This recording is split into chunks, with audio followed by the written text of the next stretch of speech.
안녕하세요. 저는 쌍둥이를 키우는 40대 여자입니다. 겨울이 다가오면서 기온이 낮아져서 밖에 나가면 이제 춥더라고요. 저는 요즘 아이들과 시간을 많이 보내려고 하는데요. 아이를 키우는 분들은 어떻게 지내고 있으세요? 어디 아이를 데리고 가기 좋은 곳이 있다면 댓글로 남겨주세요. 오늘은 제게 일어난 사연을 제보하려고 합니다. 단조로운 인생은 없다고 하던데 저 역시도 참 다채로운 삶을 살아왔어요. 아직 나이가 70대도 아닌 제가 이런 말을 하는 것이 웃기긴 합니다. 하지만 분명히 여러분이 들으시면 저를 이해하실 거예요. 제 사연을 친구들에게 얘기했더니 자기들이 대신 통쾌하다고 하더라고요. 저도 제가 그렇게 행동했던 것이 신기할 지경입니다. 도대체 무슨 일이 있었는지 궁금하시죠? 그럼 바로 시작하겠습니다. 저는 지방에서 태어났는데 집이 정말 찢어지게 가난한 집이었어요. 얼마나 가난했으면 학교에 다닐 때 별명이 바로 거지였을 정도였습니다. 어린 제가 봐도 너무 가난한 게 눈에 보일 지경이었죠. 수도나 전기가 끊기는 것은 당연했고 먹을 게 없어서 항상 배가 고픈 상태였습니다. 다행히 형제는 없고 자식은 저 하나였어요. 교복을 살 돈이 없어서 누가 버린 교복을 주워서 입을 정도로 가난했습니다. 엄마와 아빠는 직업이 딱히 없었어요. 그나마 엄마는 건물을 청소하는 일을 꾸준히 하셨습니다. 아빠는 어디 소속되어 일한 적이 아예 없어요. 일용직을 했는데 그것도 한 달에 한두 번 나가서 일하는 게 전부였으니까요. 그렇게 벌어온 돈으로는 소주나 막걸리를 사는 것으로 다 썼어요. 집에 가져오는 돈이 없으니 엄마와 매일 싸우는 것이 일이었습니다. 엄마와 아빠는 안 싸운 날이 아예 없었어요. 그래서 저는 학교 갔다 오면 집에 가기 싫었습니다. 그러다 제가 중학교 3학년 때 사건이 터지게 되었어요. 매번 사고를 쳐서 본인 가족들에게도 외면당한 아빠가 하나밖에 없는 친구에게 사기를 당했거든요. 돈을 주면 3배로 돌려준다는 전형적인 사기 수법에 아빠가 당했습니다. 이 사건으로 그 좁은 집에 사채업자까지 찾아왔어요. 우리 집은 단칸방이고 반지하였는데 사채업자들이 찾아오니 사람이 서 있을 공간도 없었습니다. 딱 봐도 훔쳐갈 것이 없는 것이 보이자 사채업자들은 아빠에게 무슨 각서까지 쓰라고 했어요. 지금 생각하면 그 각서는 아마 신체 포기 각서가 아닐까 합니다. 아무튼 엄마는 더는 이런 아빠와 살 수 없다고 생각했는지 큰 결심을 하게 되었어요. 바로 저를 데리고 한밤중에 시골에 계신 외할머니 집으로 가게 되었습니다. 엄마가 급하게 자는 저를 깨워서 나가는데 본능적으로 아빠를 이제 살면서 못 볼 것 같은 기분이 들었어요. 그리고 그 예상은 적중해서 그날 이후로 저는 아빠를 본 적이 없답니다. 워낙 가족에게 못했던 아빠라 그립지는 않아요. 한편 엄마와 외할머니와 셋이 살게 된 저는 적응하는 것이 힘들었어요. 외할머니는 그때 몸이 매우 안 좋으셨는데 그러니 엄마가 돈을 혼자 벌었거든요. 학교에서 돌아오면 외할머니를 계속 돌봐야 했습니다. 병간호보다 힘든 것이 돈이 없어서 병원에 가지 못하는 할머니를 보는 거였어요. 그 경험이 너무 고통스럽고 괴로워서 저는 꼭 성공하고 싶었어요. 돈을 많이 벌어서 병원비를 마음껏 내고 싶었습니다. 엄마가 몸이 아픈데 돈이 없어서 계속해서 일하는 것도 싫었어요. 그래서 코피가 날 정도로 열심히 공부했습니다. 엄마는 그런 저를 안쓰럽게 보셨어요. 우리 지영이한테 엄마가 너무 미안해. 지영아, 너는 꼭 돈 많은 남자를 만나. 적어도 자기 아내랑 자식들을 고생시키는 놈은 만나면 안 된다. 알겠지? 내가 너희 아빠 만나서 고생한 거 생각하면 아직도 한숨이 나와. 나는 우리 아빠처럼 직업이 없는 사람하고는 결혼하지 않을 거야. 내가 너무 고통스러웠으니까 남편으로는 꼭 능력 있는 사람하고 결혼할 거야. 걱정하지 마. 엄마는 제게 늘 돈이 많은 여유로운 남자를 만나라고 했습니다. 엄마가 굳이 그렇게 얘기하지 않아도 저는 이미 그 생각을 지니고 있었어요. 죽어라 공부한 저는 서울에 있는 대학교에 장학생으로 합격하게 되었습니다. 대한민국에서 알아주는 유명한 학교는 아니어도 인지도가 있는 학교라서 엄마와 외할머니는 제가 합격 소식을 알리자 우셨어요. 학교에서도 이런 시골에서 서울에 있는 학교에 합격했다고 다들 좋아했습니다. 그렇게 대학에 간 저는 입학도 하기 전에 아르바이트를 구했어요. 그리고 그때부터 취업할 때까지 저는 단 한 달도 쉰 적이 없습니다. 대학교 시험 기간 때도 차라리 밤을 새워서 공부하더라도 아르바이트는 쉬지 않았어요. 돈을 악착같이 벌면서 꼭 나중에 돈이 많은 남자와 결혼하려고 했죠. 그리고 대학을 졸업하고 취직한 저는 사내 연애로 만난 남자와 결혼까지 하게 되었습니다. 남편은 우리 엄마의 소원인 부자 남자였어요. 특별하게 외모가 뛰어나거나 성격이 좋다거나 그런 것은 아니었습니다. 그러나 집이 여유로워서 그 조건이 제게는 너무 좋았습니다. 그래서 남자가 결혼하자고 했을 때 알겠다고 대답하게 되었어요. 외할머니가 그때 돌아가신 상태라 제 가족은 엄마밖에 없었습니다. 엄마는 집이 여유롭다는 소리를 듣고 너무 좋아하셨어요. 우리 집에서 반대는 전혀 없었는데 문제는 시댁이었습니다. 시댁은 형식적인 것을 매우 중요하게 생각하는 집안이었어요. 그래서 예단이나 혼수를 과하게 요구했습니다. 당연히 우리 집안 형평상 다 해줄 수는 없었어요. 결국 시댁에 가서 저는 시어머니에게 이런 사정을 말하게 되었습니다. 하긴 네가 대학이나 직장은 괜찮아도 집안 형편이 워낙 힘드니까 너희 집 사정상 힘들긴 하겠네. 우리 집이 상당히 유서 깊은 집안이라 제사도 16번이나 있고 명절 때도 격식을 차리거든. 그래서 혼수나 예단이 되게 중요한데. 죄송해요. 최대한 혼수는 마련해 보도록 할 텐데 예단이 조금 무리라서요. 조금만 줄여주시면 정말 감사할 것 같아요. 대신 제가 결혼하고 제사랑 명절 때 반드시 최선을 다할게요. 제사랑 명절 참석은 우리 집 며느리라면 당연한 거야. 네가 사정이 정 그렇다면 내가 대신 사고 네가 산 것처럼 하자. 전통을 중요하게 여기는 집안이라 생략하거나 줄일 수는 없어. 대신 네가 우리 집에 정말 잘해야 해. 정말요? 어머님, 진짜 감사합니다. 저 어머님 마음에 들도록 최선을 다할게요.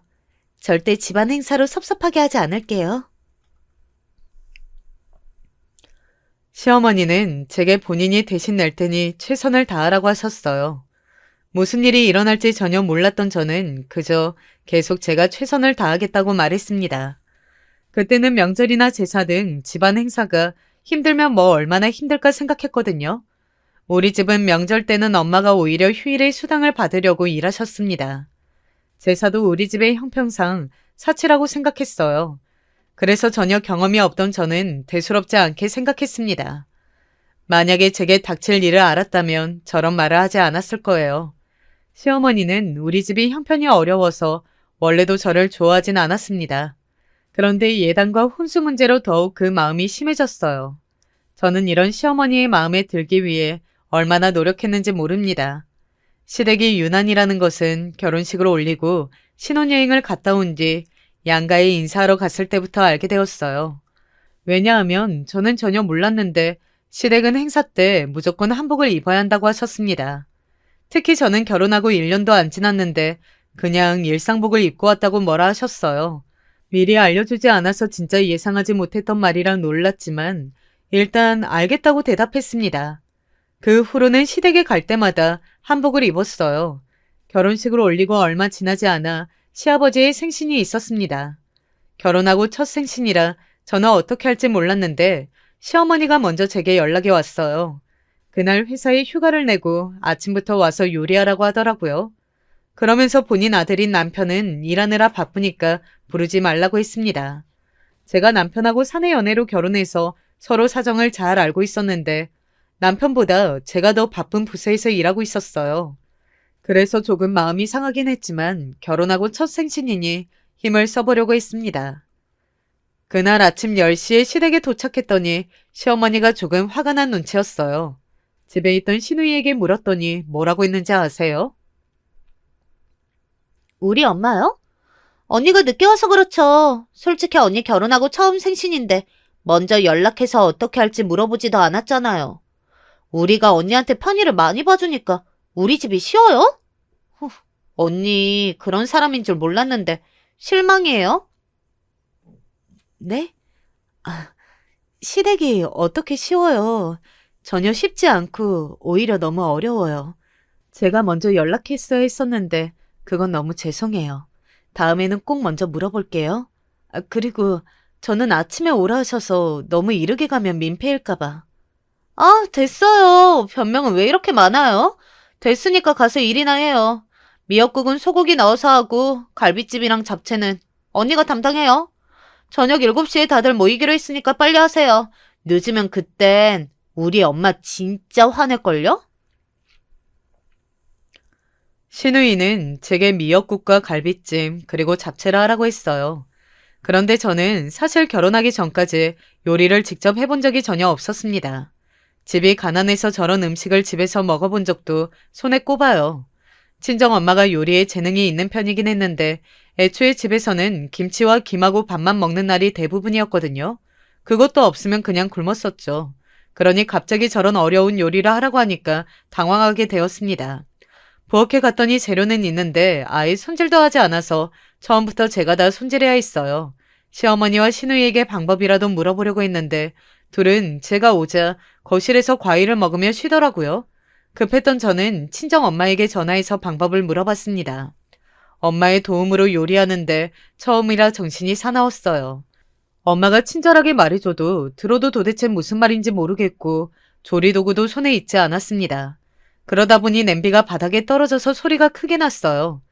그 소리를 듣고 시어머니는 제게 시끄럽다고 크게 소리를 지르기도 했습니다.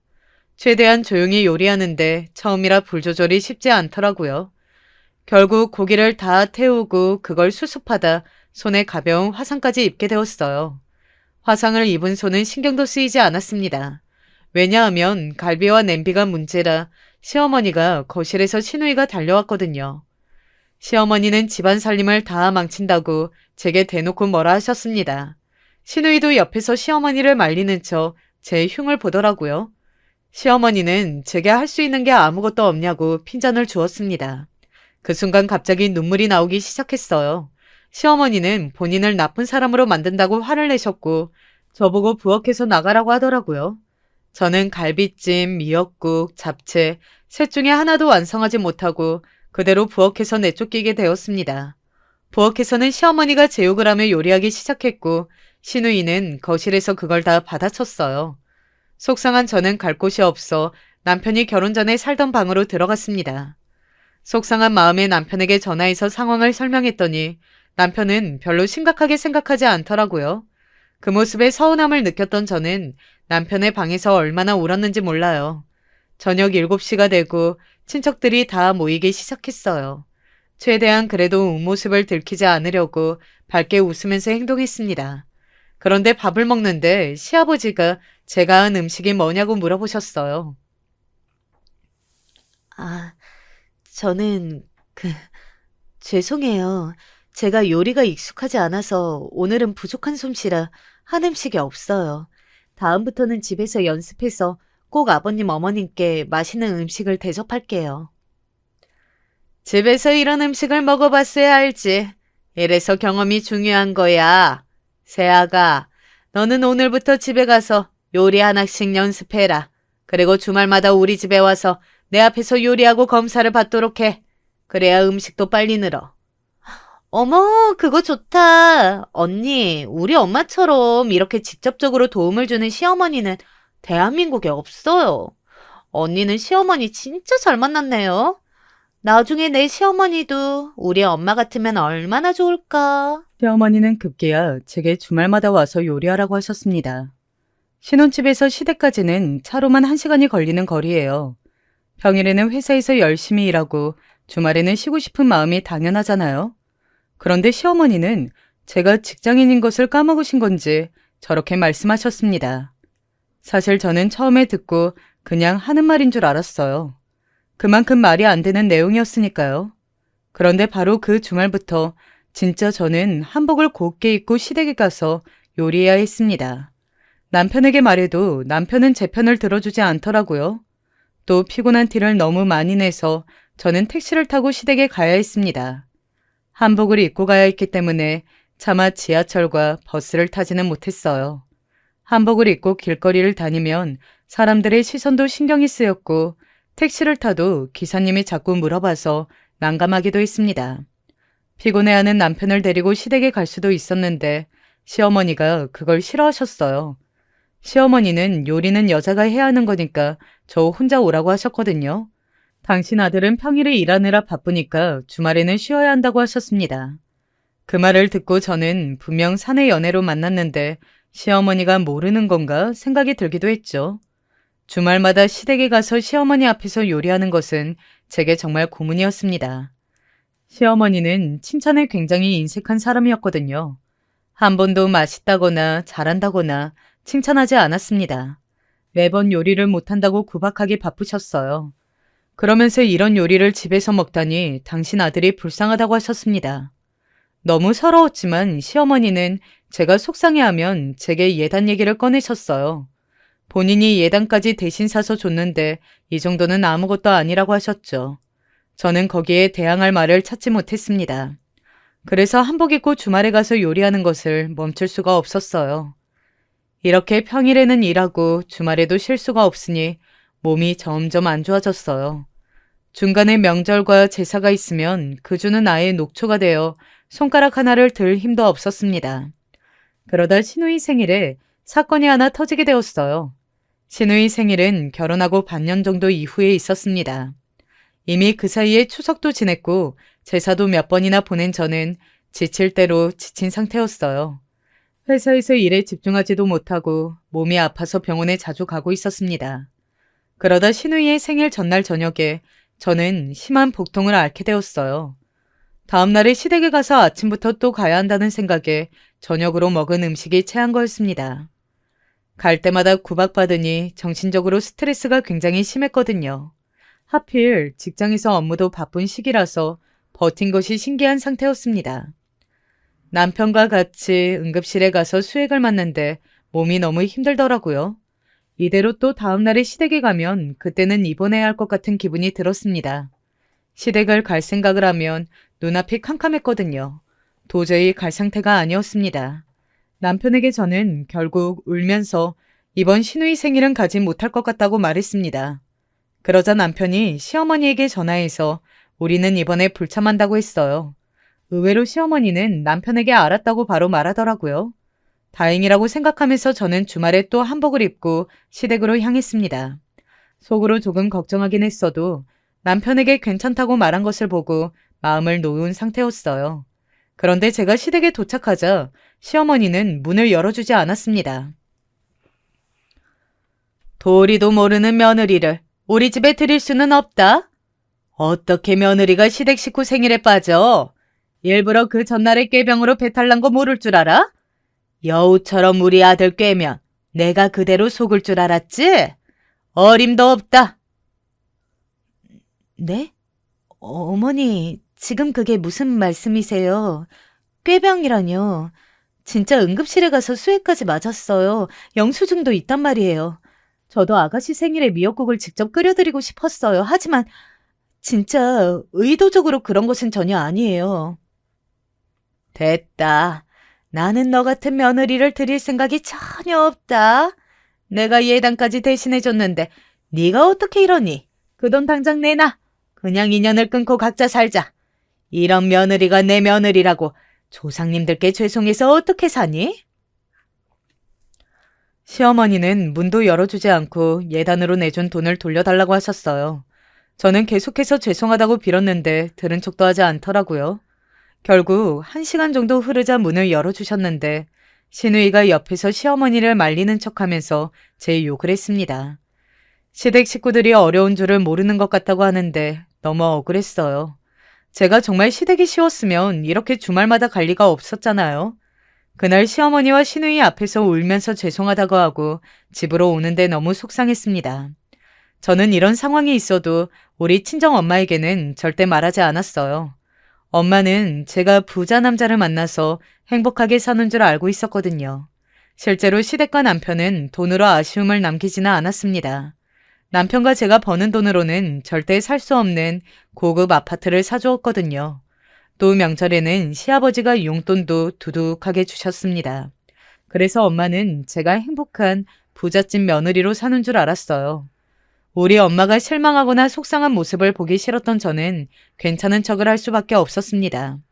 시누이 생일 사건 이후로 저는 몸이 아프면 직장에는 빠져도 시댁 행사에는 빠지지 않았어요. 아무리 아파도 시댁에 가서 아픈 게 심적으로 훨씬 편하더라고요. 이러다 결혼하고 2년 정도가 지나가 드디어 임신에 성공했어요. 남편과 저는 결혼하고 임신을 바로 계획했는데 아이가 생기지 않아 속상했거든요. 병원에서는 스트레스가 너무 심해서 그런 것 같다고 했습니다. 실제로 직장과 시댁으로 오가면서 저는 스트레스로 인해 살이 많이 빠지기도 했어요. 하지만 시간 앞에는 장사 없다고 하죠. 시간이 흐르면서 이런 생활도 익숙해졌는지 임신이 기적적으로 되었습니다. 그런데 저는 시험관도 아니고 자연 임신인데 쌍둥이를 임신했어요. 쌍둥이라는 소리에 저는 좋기도 하고 복잡한 마음이 들었습니다. 과연 제가 둘을 동시에 키울 수 있을까 생각이 들었죠. 우리 친정엄마는 쌍둥이 소식에 환하게 웃으며 좋아하셨어요. 시댁에서도 쌍둥이를 임신했다고 하니까 놀랐습니다. 저는 임신 동안에 배가 너무 많이 나와서 힘들었어요. 아무래도 둘을 품고 있으니까 숨 쉬는 것도 너무 힘들더라고요. 무거운 몸으로 회사에 가려니까 너무 힘들어서 초기에는 유산 증상이 보이기도 했어요. 남편과 긴 상의 끝에 결국 저는 회사를 그대로 퇴사하게 되었습니다.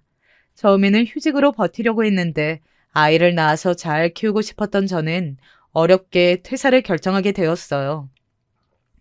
시어머니는 제가 퇴사하게 됐다고 하니 시댁에 더 자주 오라고 하셨습니다. 이미 주말마다 가고 있는데 주중에도 오라고 하더라고요. 임신 증상으로 저는 입덧이 매우 심한 상태였어요. 음식 냄새만 맡아도 속에서 올라오는 느낌이 들었습니다.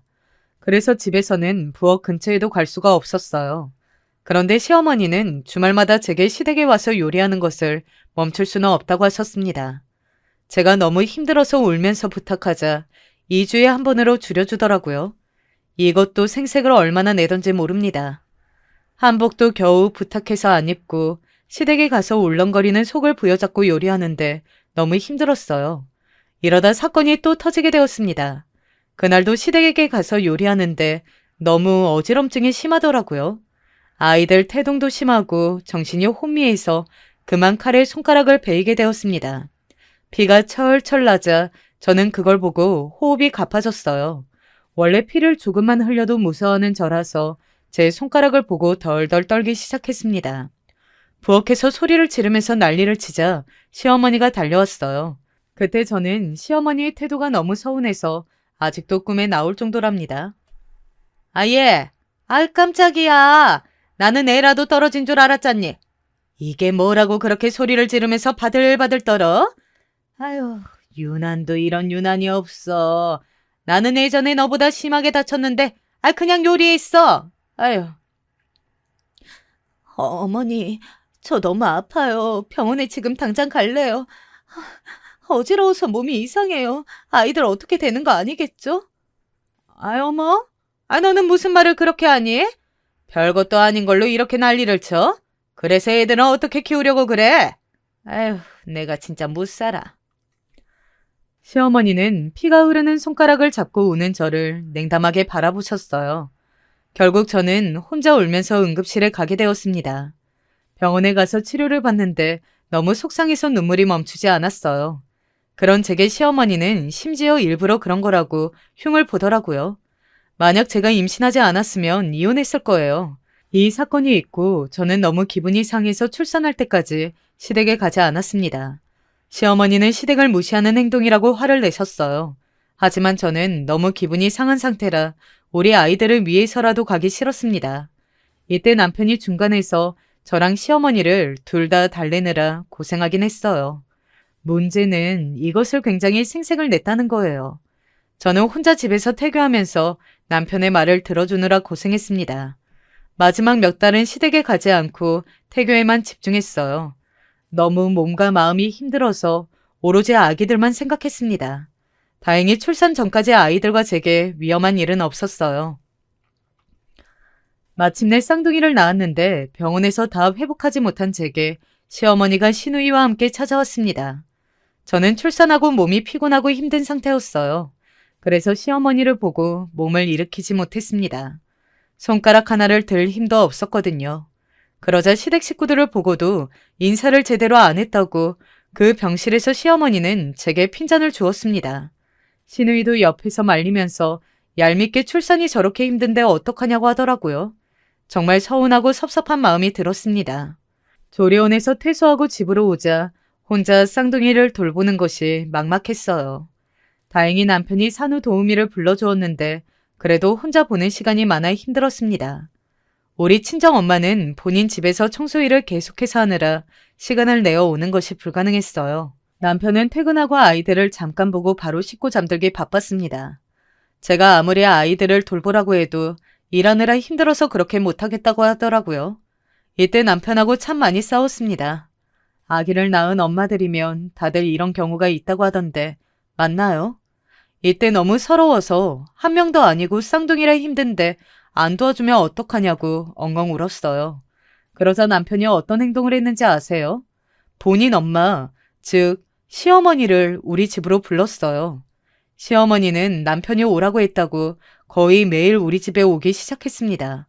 왔으면 도와주기라도 하지. 시어머니는 편하게 손님처럼 거실 소파에 앉아 있었어요. 아이들의 기저귀를 갈아주거나 씻기거나 분유를 만드는 것도 없었습니다. 오히려 시누이까지 데리고 와서 정신사납게 하더라고요. 하나도 도움이 되지 않아서 차라리 안 오길 바랄 정도였습니다.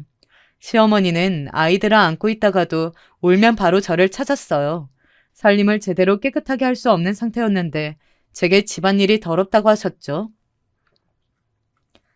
집안꼴이 이게 뭐니? 돼지우리도 이것보다 깨끗하겠다. 이래서 우리 아들 밥은 제대로 차려주는 거야? 너 설마 우리 아들 굶기는 거는 아니지? 지금 돈도 우리 아들만 벌잖아. 너는 복 받은 거야. 남편 돈으로 편하게 살잖아? 어머니, 저는 밥을 건너뛰어도 남편 밥은 제대로 챙기고 있어요. 그리고 아무리 제가 치워도 아이들이 2명이나 있어서 깨끗하게 집을 보존하는 게 쉽지 않아요. 저도 마음 같아서는 호텔처럼 깨끗하게 하고 싶어요. 너는 어떻게 시어머니가 말하는데 한마디도 안 지려고 하니? 예전 같았으면 난리 난다. 나라서 참아주는 줄 알아. 알겠어? 그리고 애들 키우는 게 뭐가 그리 힘들어? 나도 둘을 키웠는데 괜찮더라. 참다가 화병이 날 것 같아서 시어머니에게 반박하기도 했는데 소용이 없었어요. 시어머니는 오히려 제게 더 뭐라 하기 바빴거든요. 밥이라도 시누이랑 먹고 오면 편한데 꼭 집에서 먹는 것을 원하셨습니다. 너무 힘들어서 남편에게 하소연하기도 했어요. 그러나 남편은 본인 엄마는 좋은 마음으로 도와주는 건데 제가 예민하다고 하더라고요. 이런 상태에서 저는 시댁과 조금씩 틀어지게 되었습니다. 시어머니는 쌍둥이가 100일이 지나자 예전처럼 시댁에 오길 바라셨어요. 그런데 아기를 키워본 분들은 아실 텐데 아기들이 한번 외출하려면 짐이 되게 많잖아요. 그걸 다 들고 시댁에 혼자 갈 생각을 하니 눈앞이 캄캄했습니다. 그래서 힘들다고 했더니 시어머니는 본인이 집에 오기 시작했어요. 제가 주말마다 가던 행동을 시어머니가 반대로 우리 집으로 오기 시작한 거예요. 그래서 저는 주말이 오는 것이 너무 불편했습니다. 남편에게 말해도 남편은 본인 엄마니까 마음이 편하잖아요. 전혀 도움이 되지 않더라고요. 시어머니는 와도 쌍둥이 육아를 제대로 하지도 않았어요. 본인 아들인 우리 남편의 밥을 챙기기 바빴습니다. 주중에는 혼자 육아하느라 힘들고 주말에는 시어머니를 봐야 해서 너무 심적으로 힘들었습니다. 아무리 제가 남편에게 말해도 현실적인 도움이 되지 않았어요. 오히려 제가 시댁에 관해 불만을 얘기하면 남편은 티가 나게 기분 나빠했거든요. 그러다 돌잔치 때 사건이 하나 터졌습니다. 저는 아기들 돌잔치를 그렇게 크게 열 생각이 없었어요. 이미 육아와 시댁 때문에 지친 상태였거든요. 그냥 그래서 우리 친정엄마와 시부모님과 시누이만 같이 밥을 먹을 예정이었습니다. 그런데 시어머니는 굳이 친척을 다 불러서 돌잔치를 크게 하자고 했습니다. 그때가 겨울이었는데 아기를 낳아본 적이 있는 분은 아실 텐데 아이들이 감기에 걸리면 큰일 나잖아요. 저는 괜히 아이들을 그런 사람이 많은 곳에 데려갔다가 둘 다 아프면 난감해서 싫었어요. 남편에게 그래서 돌잔치를 우리끼리 하자고 했더니 남편은 싫다고 하더라고요. 이러다 아기들 감기에 걸리면 어떡해. 당신은 아빠잖아. 애들 걱정도 안 되는 거야? 그리고 어차피 조금 있으면 설날이잖아. 그때 또 어른들 다 모아서 크게 명절 보낼 텐데 그때 보여드리면 되잖아. 왜 일을 크게 만들어? 너는 왜 우리 집이 뭘 하자고 하면 그렇게 싫다고 해? 우리가 유서가 깊은 집안인 것을 어떻게 하라는 거야? 네가 이런 친척들이 없고 집안 행사가 없으니까 이해를 못하는 것 같은데 생각을 바꿔. 남편과 저는 아기를 낳고 사이가 돈독해지는 것이 아니고 오히려 싸움이 늘었어요. 결국 시댁과 남편의 강요로 돌잔치를 하기는 했습니다. 이때 시어머니는 우리 친정엄마에게 은근히 제 욕을 한 것 같았어요. 친정엄마가 돌잔치가 끝나고 제게 시댁과 무슨 일이 있었냐고 물어봤거든요. 제가 아니라고 말하긴 했는데 친정엄마는 며느리인 제가 걱정되었나 봐요. 제게 부잣집 며느리니까 어느 정도는 참고 살라고 하셨습니다. 엄마 말로는 적어도 시댁 덕분에 좋은 집에서 살면서 아이들에게 최대한 좋은 것들을 쓰면서 살았거든요. 물론 그 돈들도 생색을 얼마나 내던지 시어머니의 얼굴을 볼 때마다 감사하다고 말해야 했습니다. 만약 고맙다고 말하지 않으면 시어머니는 10번도 넘게 제게 강요했거든요. 제가 못 배운 사람도 아니고 당연히 감사했는데 돈을 쓸 때마다 저렇게 인정받기를 원하니까 나중에는 돈이 필요 없더라고요. 사람이 적당한 것이 필요하잖아요. 그런데 무슨 유모차를 사거나 아이들 침대를 살 때마다 좋은 것을 사주셔서 감사했지만 제 입이 아팠습니다. 아무튼 그래서 친정엄마는 제게 시댁에 굳이 밉보일 필요가 없다고 하셨어요. 그러면서 직접 만든 김장김치를 우리 시댁에 보내셨습니다. 제가 아무리 그럴 필요가 없다고 말려도 엄마는 듣지 않았어요. 우리 친정엄마는 저와 달리 음식 솜씨가 아주 좋아요. 가난해서 먹을 일이 많지 않았던 거지 요리 솜씨 자체는 훌륭했습니다. 김치도 한번 맛보면 다른 김치는 못 먹을 정도였어요. 실제로 우리 엄마 김치를 먹은 지인이 김치 가게를 차리라고 할 정도였거든요. 시어머니 역시 우리 친정엄마의 김치를 맛보더니 맛있다고 했습니다. 그렇게 까다로운 시어머니의 입맛을 만족하다니 우리 엄마가 더 대단해 보였어요. 엄마의 김치를 받고 시어머니는 제게 뭐라 하는 것이 조금 줄기는 했습니다. 그래서 그냥 결혼 생활이 이런 거구나 생각하고 살려고 했어요. 무엇이든 다 만족할 수는 없으니까요. 하지만 그럴 수가 없었습니다. 바로 시댁에서 또 사건이 터지게 되었거든요. 시누이가 드디어 결혼하기로 했는데 만나는 남자가 집이 부자였어요. 그래서 시댁에서도 신경을 많이 쓰기 시작했죠. 제게도 시어머니는 결혼식 때 잘 보여야 한다고 주의를 얼마나 주었는지 모릅니다.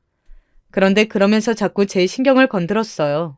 상견례를 앞두고 시부모님을 모시고 시누이 상견례 자리로 가는데 제게 뭐라고 했는지 아세요? 그날 안 그래도 아기들은 우리 친정엄마에게 맡긴 상태로 가는 거라 마음이 편치 않았는데 시어머니가 제 기분을 망쳤습니다. 예, 너는 내가 예단도 대신 내줬잖아. 알지? 나는 그래도 가난하게 딸을 키우지 않아서 얼마나 다행인지 몰라. 만약 우리 딸이 너처럼 시댁 돈으로 시댁에 선물하면 속상해서 못 살았을 거야. 시어머니는 이미 결혼해서 아기까지 낳아 사는 제게 저렇게 말씀하셨어요. 물론 예단을 대신해 준 것은 분명히 고마웠어요. 그런데 그것도 한두 번이지 계속해서 저 말을 100번도 넘게 들으니까 귀가 아플 지경이었어요. 저 말을 들으니 순간 표정 관리가 되지 않더라고요. 심지어 제가 기분 나쁜 티를 내니까 남편은 제게 눈치를 주었습니다. 시어머니가 우리 친정이 가난하다고 무시하던 것은 적지 않았어요. 처음에는 그냥 좋은 것이 좋은 거라고 혼자 생각하며 살았는데 갈수록 지나치더라고요. 시누이가 결혼하면서 시어머니는 유독 저랑 친정엄마를 무시하는 발언을 많이 했습니다. 제가 가진 것이 없이 결혼했다고 자꾸 본인의 딸과 비교했죠. 저는 받은 만큼 최선을 다했다고 생각하는데 시어머니의 눈에는 차지 않았나 봐요. 이런 속상한 상태에서 시누이의 결혼식 날이 되었습니다. 그날도 역시 그냥 넘어가지 않았어요. 우리 친정엄마가 그래도 시누이 결혼식이라고 결혼식에 참석하셨어요. 사돈댁의 경사니까 축하한다고 직접 백화점에 가서 옷도 사 입으셨습니다. 굳이 그러지 않아도 된다고 말해도 엄마는 듣지 않았어요. 백화점에서 산 옷은 우리 엄마에게 정말 얼마 없거든요. 그 옷은 엄마가 가진 제일 좋은 옷이었습니다. 그런데 이 옷이 큰 영향을 불러왔어요. 바로 시어머니가 우리 엄마를 보더니 피식거리더라고요. 그러더니 신우이의 결혼식이 끝나고 같이 시댁에서 모였는데 우리 엄마 얘기를 꺼냈습니다. 설마 했는데 시어머니는 우리 엄마가 촌스럽다고 비웃기 시작했어요. 순간 저는 화를 참지 못했습니다.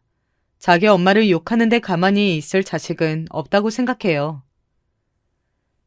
아니, 나는 그날 사돈이 입은 옷 보고 너무 웃겼잖아. 어디서 그런 이상한 옷을 구하신 거야? 일부러 그런 옷을 구하려고 해도 구하기 힘들겠어. 다들 그 옷 봤어? 주황색 옷. 아유, 다시 생각해도 너무 웃기다. 어머니, 지금 우리 친정 엄마를 욕하시는 거예요? 아무리 그래도 제 앞에서 그런 말씀은 하시면 어떡해요. 우리 엄마는 어머니 드린다고 김장김치도 만들어서 주셨잖아요. 어떻게 그러실 수가 있어요? 어머, 얘는 뭘 이렇게 발끈해? 너는 정말 시대가 어려운 줄을 모르는구나. 너희 엄마가 웃긴 옷을 입은 것을 어떡하라는 거야? 내가 그런 옷을 입으라고 시켰니? 진짜 웃기네. 어머니가 먼저 우리 엄마가 이상한 옷을 입었다고 했잖아요. 그리고 이상한 옷 아니거든요? 백화점에서 산 옷인데 왜 그러세요? 누가 보면 쓰레기 같은 옷을 입은 줄 알겠어요. 시어머니는 제가 뭐라 하자 갑자기 본인이 더 발끈하기 시작했습니다. 시누이와 시아버지까지 나서면서 우리를 말렸는데 너무 속상했어요. 그동안 참은 것이 안에서 폭발하기 시작했죠. 결국 남편이 저를 억지로 데리고 시댁에서 나왔습니다. 남편은 제게 화를 내면서 조금만 참으면 되는 것을 왜 참지 못하냐고 하더라고요. 너무 서운하고 속상한 마음에 엉엉 울었습니다. 이때 이혼을 생각했는데 현실적으로 쌍둥이를 어떻게 혼자 키울지 걱정이 되더라고요. 남편과 시댁의 도움으로 아이를 키우고 있는 것은 맞았으니까요. 이런 것들을 차마 친정엄마에게는 알릴 수가 없었습니다. 엄마가 걱정하는 것을 보는 것은 너무 힘들었거든요. 이런 상황에서 저는 더 충격적인 것을 경험하게 되었어요. 바로 남편의 바람을 목격하게 되었습니다. 남편은 회사가 일이 많다고 야근하는 경우가 정말 많았어요. 야근뿐만이 아니고 주말에도 나가더라고요. 저는 사내 연애로 결혼했기 때문에 남편이 무슨 일을 하는지 너무나도 잘 아는 상태였습니다. 그런데 남편이 일이 많은 시기가 아닌데 출근하길래 이상하다고 생각하고 있었어요. 남편의 외도를 알게 된 것은 아주 우연히 알게 되었습니다. 주말에 집에 있는데 갑자기 연락이 오더니 누가 남편 차를 박았다고 하더라고요. 남편은 자고 있던 상태라 제가 대신 내려가서 블랙박스를 확인했어요. 주차 문제를 해결하고 블랙박스를 우연히 봤는데 남편의 말소리가 들렸습니다. 자세히 들어보니 제가 모르는 어떤 여자의 목소리도 있었어요. 게다가 대화 내용은 너무 태연하게 데이트 내용이었습니다. 저번에 간 곳이 좋았다, 다음에는 어디를 갈까 이런 내용이었어요. 심지어 그 상간녀는 남편이 유부남의 쌍둥이 아빠라는 것도 알고 있더라고요. 그 대화를 듣는데 피가 싣는 기분이 들었습니다. 배신감에 온몸이 떨리면서 너무 충격이란 눈물도 나오지 않았어요. 순간 이걸 어떻게 해야 하나 생각이 들었습니다. 그래서 침착하게 일단 제 핸드폰으로 블랙박스 영상을 다 옮겼어요. 심호흡하면서 침착하게 생각했습니다. 남편과 상간녀가 말하는 것을 들으니 제가 이걸 따진다고 남편이 빌 것 같지는 않더라고요. 오히려 뻔뻔하게 나올 것 같아서 현명하게 상황을 해결하려고 노력했습니다. 남편과 시댁에 알리지 않고 저는 혼자 머리를 싸매고 고민하기 시작했어요. 그러다 결국 사건이 터지게 되었습니다. 바로 이 사건이 제가 제보하는 오늘의 사연의 핵심이에요. 그날은 바로 시아버지의 생신이었습니다. 생신이면 꼭 시댁에 모이니까 쌍둥이를 데리고 시댁의 남편과 갔어요. 가는 내내 시댁 식구들을 볼 생각에 한숨이 저절로 나왔습니다. 또 남편의 외도를 알고 있어서 머리가 아주 복잡했어요. 시댁에 도착했더니 다들 모여 있었습니다. 시어머니와 시누이는 그날도 역시나 똑같이 제 앞에서 제욕을 하기 시작했어요. 최대한 모른 척하며 머릿속으로는 남편의 바람과 아이들 육아로 복잡했습니다.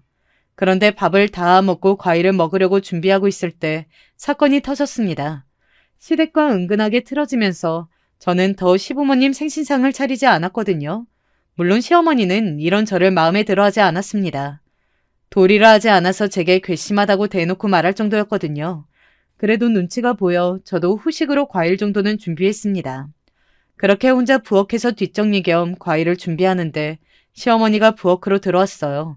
시어머니는 치우는 저를 보더니 팔짱을 끼고 위아래로 훑어보기 시작했습니다. 그런 모습을 보고 엮이고 싶지 않아 최대한 모른 척했는데 그게 그렇게 싫었나 봐요. 제가 김치 그릇에 손을 대면서 치우자 갑자기 제 앞을 가로막았습니다. 그러더니 제게 뭐라고 했는지 아세요? 저는 이날 너무 분노가 차올라서 그만 참을 수가 없었어요. 티가 나게 제가 시어머니를 피하니까 시어머니는 존중받는 기분이 들지 않았나 봐요.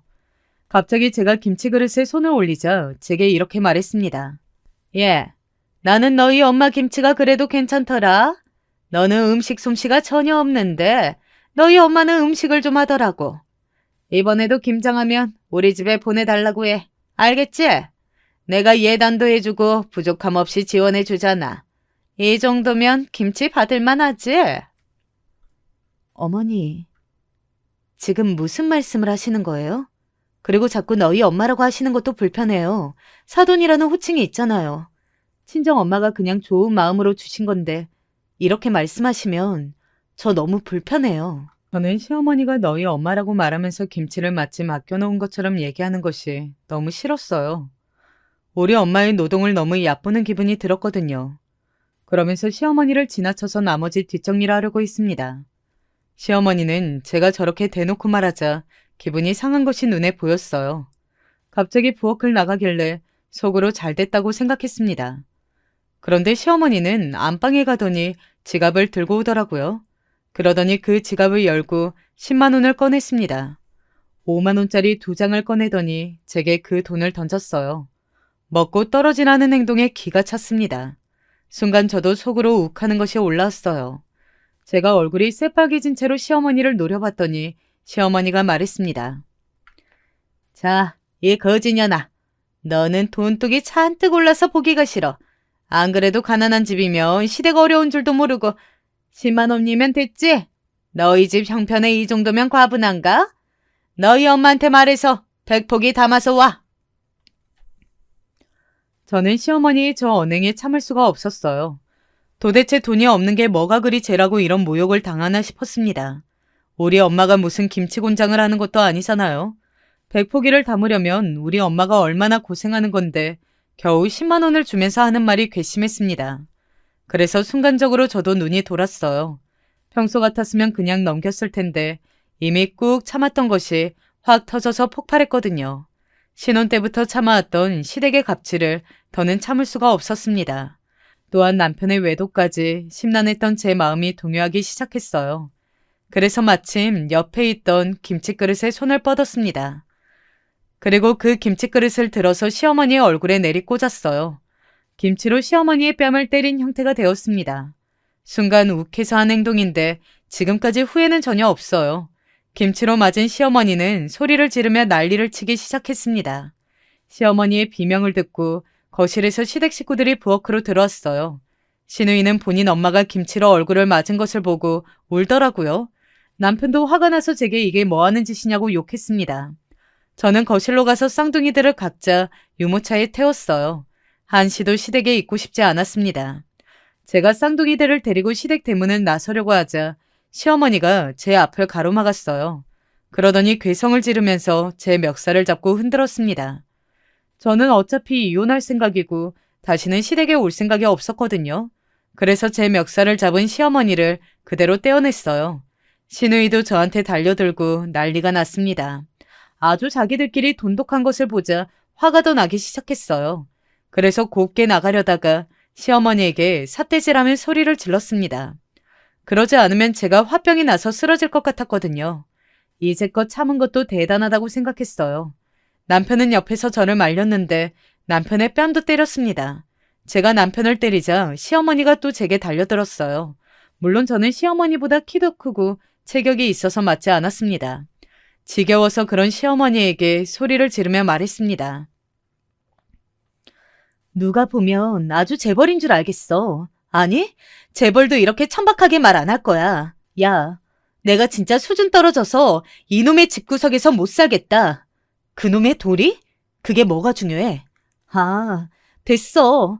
나는 진짜 너희 집안 식구들 격떨어져서 말하기도 싫어. 뭐? 야, 이 거지년아. 너 미쳤어? 진짜 이게 죽으려고 환장했나? 어디서 감히 시어머니한테 김치를 던져? 못 배운 거 자랑해, 어? 내 아들 돈으로 살면서. 아, 할 게 없어서 회사 신입 여직원하고 바람난 네 아들? 너희 아들이 뭐가 그리 대단한데? 내가 외도한 네 아들 정상적으로 회사 못 다니게 어떻게든 인생 망하게 할 거야. 위자료나 두둑하게 준비해. 제가 외도한 사실을 알리자 남편은 얼굴이 하얗게 질렸습니다. 저보고 어떻게 알았냐고 하길래 이미 증거는 있으니까 회피할 생각은 하지 말라고 했어요. 시어머니는 제가 남편이 바람났다고 하니까 부들대더라고요. 그렇게 집으로 간 저는 바로 이혼 전문 변호사를 찾아갔어요. 그리고 본격적으로 소송을 준비했습니다. 그 결과 남편은 당연히 소송에서 졌어요. 제게 위자료도 두둑하게 지급해야 하는 판결이 나왔습니다. 저는 회사를 퇴사한 상태였지만 동료들하고 계속해서 연락하던 사이였거든요. 그래서 남편이 쌍둥이 자식들을 두고 바람나서 이혼하게 됐다고 울면서 찾아가서 말했습니다. 남편은 유부남이 신입 여직원들 건드려서 바람을 피웠다는 소문에 퇴사하게 되었다고 하더라고요. 동료들에게 들으니 퇴사하는 날에는 아무도 인사를 받아주지 않았다고 해요. 그 얘기를 듣는데 속이 너무 시원했습니다. 그리고 제가 현실적으로 아이들이 걱정되어 이혼하지 못하고 있었다고 했잖아요. 놀랍게도 제가 퇴사한 남편 회사에서 먼저 연락이 왔습니다. 원래 제자리에 있던 분이 그만두었는데 제게 다시 오라고 하더라고요. 마침 그때가 이혼 소송을 마친 직후였는데 좋은 일이 연달아 일어나니 너무 좋았습니다. 아이들은 당연히 제가 키우고 있어요. 친정엄마에게 그동안 있었던 일을 쭉 말했더니 왜 말을 안 했냐고 하더라고요. 제가 엄마가 걱정할까봐 일부러 말하지 않았다고 하니까 혼자 속상해하는 것이 더 슬프다는 말에 눈물이 나왔습니다. 엄마는 이혼하길 잘했다고 시어머니에게 줬던 김치가 너무 아깝다고 하셨어요. 나중에 돈을 조금 모으면 우리 엄마를 위해 반찬 가게를 열어드리려고 해요. 우리 엄마지만 음식 솜씨가 제가 당당하게 자부할 만큼 자신 있거든요. 지금은 우리 쌍둥이를 데리고 친정엄마를 모시고 열심히 살고 있어요. 부자인 시댁과 인연을 끊으니 오히려 좋은 일이 일어나더라고요. 물론 제가 지금 여유롭게 아이들을 키우는 것은 아니어도 적어도 정신적인 스트레스가 없어서 행복합니다. 월급이 적은 편은 아니라 모으면 아이들을 혼자 키우는 것이 엄청나게 힘든 상황은 아닐 것 같아요. 바람을 피운 아빠는 아이들도 원하지 않을 것 같고요. 여러분, 저 혼자 아이들 잘 키울 수 있겠죠? 댓글로 응원의 말을 남겨주시면 정말 감사할 것 같습니다. 여기까지가 제가 준비한 사연입니다. 제 인생에 통틀어서 가장 규모가 컸던 사연인데 재밌게 들으셨나요? 여러분이 통쾌하고 조금이라도 웃으셨으면 다행입니다. 그럼 저는 이만 마치겠습니다. 제 사연을 들어주셔서 정말 감사합니다. 안녕하세요. 저는 50대 아줌마입니다. 별다른 볼일 없이 제 가정, 소중한 가족들을 건사하며 살아온 것이 전부예요. 이토록 평범하디 평범한 대한민국의 아줌마입니다만 사연 한 편 써내고 싶어서 준비를 해보게 됐습니다. 열심히 앞만 보며 내 사람들 챙기면서 살아왔더니 제 한 몸 건사하는 것에는 소홀했었나 봐요. 이걸 계기로 사연을 써보게 되었어요. 저의 식구로는 제 인생의 짝꿍, 우리 남편이고요. 자식은 아들 하나, 딸 하나 이렇게 둘입니다. 그리고 저에게는 조금 특별한 존재가 또 하나 있습니다. 바로 남편의 동생. 그러니까 저에게는 도련님 되는 존재인데요. 사실상 저에게는 제 자식이나 다름없게 키워낸 가족입니다. 말도 안 되게 시리 도련님을 형수 되는 위치인 제가 어떻게 자식처럼 키웠냐고요? 그도 그럴 만한 배경이 있었답니다. 벌써 아주 옛날 일이죠. 저 고등학교 다닐 적에 같은 반 친구가 자습하다 말고 일찍 조퇴했던 기억이 나네요. 우리는 남아서 공부하고 있는데 너는 지금 어디 가냐고 친구들이 시샘하며 질문을 퍼부었었죠. 그랬더니 그 친구 자기 동생이 지금 태어나고 있다고 어머니가 출산 중이라는 연락이 와서 가본다고 하는 거예요. 다들 쑥덕거렸죠. 그럼 동생하고 나이 차이가 얼마냐면서 보통 늦둥이가 아닌 것 같다고 신기함에 떠들었었어요. 그런데 저는 저희 집 큰오빠와 나이 차이가 꽤 났기 때문에 그다지 신기해하진 않았고요. 저 고등학교 졸업하기 전에 저희 큰오빠는 이미 결혼까지 한 상태였던걸요. 아무튼 그 친구처럼 이 정도로 형제간의 나이 터울이 큰 경우를 다시 보게 된 것은 몇 년 후였습니다. 바로 제가 저희 남편을 만나고 나서였죠. 저는 전문대학을 다녔는데 근처 멀지 않은 곳에 4년제 대학교가 있었습니다. 어느 날 그 학교 남학생들과 단체로 미팅을 하게 되었어요. 저는 머릿수 맞춰야 한다는 동기들의 성화에 못 이겨 그 미팅에 나갔다가 남편을 만나게 되었는데 첫인상은 굉장히 수줍어 보였습니다. 여기 군바리 새끼가요. 엄청나게 간절하다 그래서 저희가 그냥 봐줬습니다. 까짓거 나와서 놀다 가라고 그런 거니까 마음 넓게들 이해해 주세요. 남자 쪽 대표 학생이 저희 남편을 가리켜 그렇게 소개했어요. 그 순간 남편의 귀가 빨개지는 게 보였습니다. 나도 지금 엄연한 재학생이거든. 아직 머리가 덜 자라서 그래. 저 앉은 것 좀 보십시오. 각이 잡혀있지 않습니까? 다들 예쁘게 좀 봐주세요. 우리 군바리가 나라 지키다가 막 민간인이 돼서 저렇습니다. 발끈해서 받아쳤지만 말로 주고 되로 받고는 얼굴까지 빨개지는 모습에 저는 푸릇하고 웃음이 나왔어요. 아직 짧은 머리의 복학생이 눈치 없이 미팅 자리 꼈다고 다들 한마디씩 놀리는데 분위기를 보니 남편이 싫거나 미워서 그런 건 아니었죠. 학교 내 교우들과 관계가 완만해 보이고 성격이 급한 데 없이 유해 보이는 모습에 호감이 갔어요. 짧은 머리도 시원시원해 보였고요. 그런데 제 눈에만 그리 보인 게 아니었던지 남편은 그 자리에서 인기가 많았어요. 지목을 꽤 받았습니다. 물론 저도 포함이었기에 괜히 조마조마했었죠. 가벼운 마음으로 머릿속 맞추러 나갔던 저는 어느새 진심이 되어 있었던 거예요.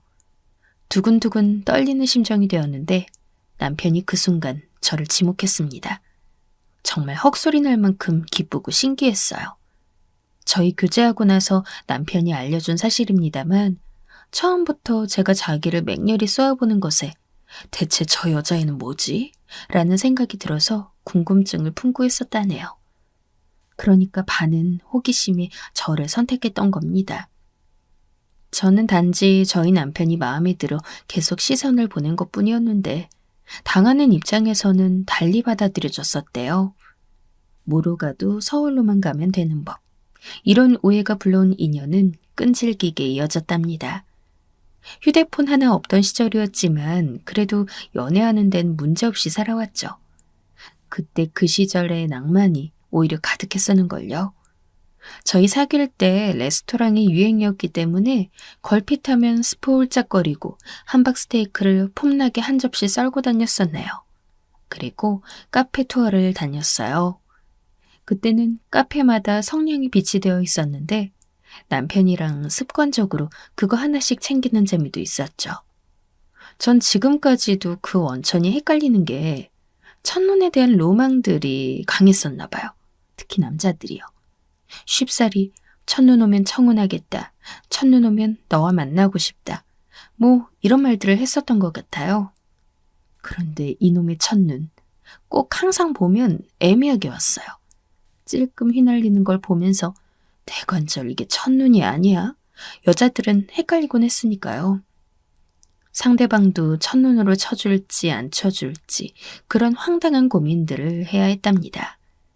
저도 그거 한번 당해봤던 사람이기도 하고요. 그런데 저희 남편과의 연애 도중에서는요. 첫눈이 제대로 내려줬어요. 아주 펑펑 내려서 그날 데이트했던 저희가 평소보다 진하게 서로를 향한 마음들을 쏟아냈고 손잡고 걸어가면서는 둘 다 얼굴이 불타는 고구마가 되어 있었던 것 같아요. 세상 별 느끼한 대사들을 서로에게 뱉었었네요. 그러면서 남편을 진정으로 사랑하게 된 제 자신을 깨닫게 되었어요. 일부러 남편의 집에도 놀러 갔었고요. 그때 어머님을 배웠었죠. 우리 아들이 내도록 전화기 붙잡고 구구절절 떠들게 만든 상대가 바로 아가씨였어요. 저에게 처음 뱉었던 말씀을 기억하고 있습니다. 어머니께서 웃으며 그러시는 것에 저는 부끄러워 남편의 눈치만 봤던 것 같아요. 아유, 곱기도 하네. 전화요금 아깝지 않은 아가씨라 내가 이제 할 말이 없어졌네, 그래. 남편이 헛기침하니까 어머님께선 더욱 장난스레 말씀을 하셨었죠. 저는 얼굴이 뜨거워지는 것 같아 고개를 숙였고 같이 둘러앉아 밥을 먹었어요. 갑자기 지금 이 순간 그때 먹었던 밑반찬 맛이 생각나는 기분이 뭉클해지네요. 아, 어머님께서 살아계셨다면 얼마나 좋았을까요? 저와 함께하는 어색하는 듯 화기애애한 밥상에는 남편의 동생도 함께였어요. 남편에게는 부친이 안 계셨습니다. 수험 공부 한창 하고 있을 때 돌아가셨대요. 심적으로 힘들어 휘청했지만 오히려 마음 굳게 다잡고 공부 열의를 불태워 대학에 진학한 것이었다고 하네요. 어머니, 남동생과 아주 애틋하다고도 몇 번 말을 해준 바 있었죠. 나는 아버지의 사랑을 받으며 컸고 아버지와의 추억이란 게 있어. 그런데 내 동생한테는 그런 게 없는 셈이잖아. 볼 때마다 얼마나 애잔하게 느껴지는지 모른다. 어린 내 동생, 내가 정말 잘 돌봐주고 싶은 마음이고 난 그래서 더 열심히 살아야겠다고 늘 다짐해. 남편의 동생이 많이 어리다고 늦둥이라길래 기껏해야 중학생이겠거니 짐작했다가 깜짝 놀랐었죠. 실제로 처음 보니까 너무나 귀여웠어요. 낯선 사람이 갑자기 들어와 인사하고 밥까지 먹는 것에 어색했는지 계속 눈동자를 이리저리 굴려가며 입을 오물오물 하더라고요. 어리고 귀여우니까 제가 남편을 향해서 장난도 쳤었어요. 혹시 오빠 자식 아니야? 오빠 자식이지. 그런데 말이 씨가 되었나 봅니다. 이래서 조상님들이 말 함부로 뱉는 거 아니라고 말에는 무게가 실려 있다고 했나 봐요.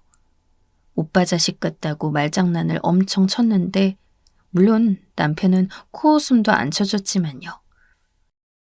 무슨 내 자식이야. 내가 첫사랑 누나랑 이어졌어도 나이가 안 맞아. 남편의 말에 제가 흠칫해서 첫사랑 누나? 그건 또 처음 듣는 얘긴데 누구냐고 막 티격태격했어요. 남편 방에서 둘이 그러고 있는데 갑자기 문이 열리면서 어린 남동생이 들어왔습니다.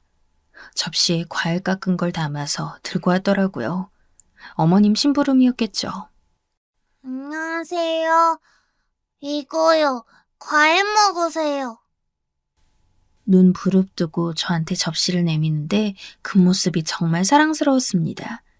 머리는 완전 바가지 스타일을 해가지고선 제가 잘 먹겠다고 갖다 줘서 고맙다고 남동생의 볼을 쓰다듬어 주니까 기분 좋았는지 갑자기 배시시 웃어줬어요. 이것만 봐도 천성이 착하고 순한 아이였죠. 이게 저와 도련님의 첫 만남이었습니다. 상대적으로 단출한 남편의 가족 구성과는 달리 저는 4남매 집안이었어요. 큰오빠, 작은오빠, 언니, 그리고 저 순서였죠. 저희 부모님은 두 분 다 대학 안 나오신 분들이었고요. 저희 남매 중에는 큰오빠만 공부를 좀 했어요. 개천에서 난 용마냥 학업에서 늘 두각을 드러냈고 대학도 척척 붙었었고요. 자기를 따라 동생들도 공부 솜씨를 발휘하기를 그렇게 바랐지만 애석하게도 저희들은 그러지 못했습니다. 당장 제가 전문대학을 갈 수 있었던 것도 큰오빠의 지원 덕분이었는데요. 학문에 큰 뜻이 저는 없었어요. 공부 자체에 원래 흥미가 적은 머리인 것을 큰오빠에겐 미안하지만 어찌하나요. 취업의 뜻까지 없었던 건 아닌데 의도치 않게 제가 임신 사실을 알게 되었습니다. 남편과 손 꼭 부여잡고 둘이 덜덜 떨었어요. 먼저 저희가 정식으로 인사드리고 임신 사실 밝힌 것은 저희 집 쪽이었고요. 어떤 불호령이 떨어질지 너무 두려웠는데 저희 부모님께서는 여자가 임신했는데 당연히 결혼해야 한다고 서두르는 게 최선이라고 하셨습니다. 그 다음으로는 어머님께 말씀드렸죠. 어머님께서도 흔쾌히 받아들여 주셨어요. 식구 늘어나는 거 나는 환영이야. 애 낳고 키우다 보면 어떻게든 사라지는 거니까 그 부분은 걱정할 것 없어. 해보는 건 언제든지 내가 해줄 테니까. 오히려 반색해 주셔서 그때 제가 얼마나 마음이 누그러졌는지 몰라요. 저희는 어느 연립주택에 살림을 차리게 되었어요. 당시 저희 작은 오빠, 언니가 모두 만나는 상대들이 있었습니다. 둘 다 결혼 생각들도 있었죠. 그런데 두 사람이 모아뒀던 자금을 저에게 지원해 주었어요. 한동안 생활비로 쓰라면서 말이죠. 지금까지도 그 일로 이 오빠 언니란 사람들이 생색내서 가끔은 배알이 꼬이지만 고마운 건 고마운 일이었죠. 동생을 위해 고민 없이 나서준 것이었잖아요. 그리고 웃기게도 당시 만나던 상대들하고 나중에 다 헤어졌어요. 작은 오빠의 여자친구는 직장 동료와 바람이 나서 헤어지게 됐고, 언니의 남자친구는 술주정 심하게 하는 걸 알게 돼서 몹쓸 버릇 가진 남자와 결혼할 수 없다고 해서 헤어지게 됐답니다. 결혼을 선봐서 하게 된 것도 둘 다 똑같아요. 생각해보니 재밌네요. 남편은 아직 졸업 전이었기에 열심히 학교 다녔고, 저는 양가 왔다 갔다 하면서 태교에 힘쓰며 지냈어요. 이때 어머님께 요리 몇 가지도 배워놨었네요. 지금까지도 잘 써먹는 요리법인데 저희 친정엄마도 솔찬히 요리 솜씨 괜찮았지만 시댁 어머님은 남다르셨던 것 같아요. 강한 생활력만큼이나 손재주도 따라오셨나 봅니다. 얼마나 생활의 지혜가 넘치셨던 분인지 몰라요. 당시로 봐도 어린 나이에 임신, 모든 상황이 낯설고 두려웠으나 가족들이 있어 든든했습니다. 저는 장장 10시간이 넘는 진통 끝에 저희 아들을 낳을 수 있었어요. 다행스럽게도 제가 축복받은 체질이었는지 임신 기간 동안 입덧도 거의 없었고 튼살로 인한 고생도 크지 않았어요. 주변에 보면 출산 후 뼈가 뒤틀려 고생하신 분들도 계셨는데 저는 아주 멀쩡했습니다. 그런데 이것은 다른 고통을 무마하기 위한 가짜 행복이었는지도 모르겠어요. 제가 퇴원해서 일단 저희 친정집으로 가게 되었어요. 친정엄마가 봐주시겠다고 미리 말씀을 해주셨던 거라서요. 그리고 저는 불과 하루 뒤, 바로 다음 날에 끔찍한 소식을 접하게 되었습니다. 어머님께서 교통사고를 당하셨어요. 제가 좋아하는 반찬을 만들어 주시려고 시장에 장을 보러 나가시다가 그랬습니다. 시장 가시기 전에 동네 미용실 들러서 친한 분들과 담소를 나누셨다는데 그때 그렇게 말씀하시는 걸 같이 계셨던 아주머니들이 들으셨대요. 출산한 며느리 갖다 주려고 반찬 몇 가지는 이미 해놨는데 생각해보니까 또 만들고 싶은 게 있어서 지금 재료 사러 시장 가는 길이라고 그렇게 말씀하셨다고 합니다. 표정이 아주 밝으셨대요. 그 나이에 벌써 할머니 된 거냐고 아주머니들은 놀리듯 그러셨지만 개의치 않아 하셨고 정말 기쁜 얼굴로 손자 생겨서 행복하다며 그리 말씀해 주셨다고 합니다. 저희 어머님께서요. 그렇게 저희 부부를 아껴주셨던 분인데 왜 하필 그 가시는 길에서 사고를 당하셨어야만 했을까요? 어머님 돌아가시기 전에 제가 뵀습니다. 그런데 당시 제 상태를 지금 와서 고백하자면 전 너무나도 무서웠네요. 나의 눈앞에 곧 숨이 멎을 사람이 있다고 생각하니 저절로 식은땀이 나고 배가 차가워졌습니다. 지금 회고를 하여도 애잔함과 슬픔 사이에는 약간의 두려운 마음이 솟아납니다. 그러니 당시에 어렸던 저는 어떻겠어요. 별 수 없이 너무나 갑작스러운 상황에 무서웠던 감정이 들었던 게죠. 차마 어머님 곁으로 다가가기도 겁이 났는데 그나마 옆에 남편이 있으니까 정신을 다잡았어요. 어머님, 이러지 마세요. 가시면 안 돼요. 어머님 손주 보고 가셔야죠. 저희 두고 지금 이렇게 가시면 저희는 어떻게 하라고요? 제가 부들부들 떨면서 울음과 함께 토해낸 말은 고작 이것이었어요. 이게 다였습니다. 어머니 돌아가시기 전에 제 음성으로 들려드린 내용이 이게 마지막이었어요. 이런 천하의 등신. 두고두고 후회할 줄을 모르고 어리단 것을 앞세워 그 순간 멍청한 짓을 하고 말았습니다. 당연히 지금의 저라면 어머님께 그딴 말씀 드리지 않을 거예요. 무어라 위로의 말씀, 애정어린 인사나 어머님을 안심시켜드리는 단어 한마디라도 뱉었을 겁니다. 그러나 그때의 저는 그러지 못했어요. 죽음이라는 것이 섬뜩했습니다. 아직 이렇게 살아계시는데 의사들은 모두 고기를 저었고 하실 말씀이 있으면 얼른 하시라고 그렇게 저희한테 말하는데 도무지 믿어질 수가 있어야죠. 넋이 나가 있던 남편은 벼랑간 울분을 토해냈어요. 진짜 듣는 것만으로도 가슴 찢어질 것 같은 울분을 토했는데 마치 짐승의 울음소리와도 같았습니다. 엄마, 우리 엄마 고생만 하다 가셔서 어쩌냐. 아무 걱정 말고 가세요. 내가 우리 집 지킬 거야. 아빠가 우리한테 남긴 집 그거 지킬 거고 우리 집 재산 내가 다 지킬 거야.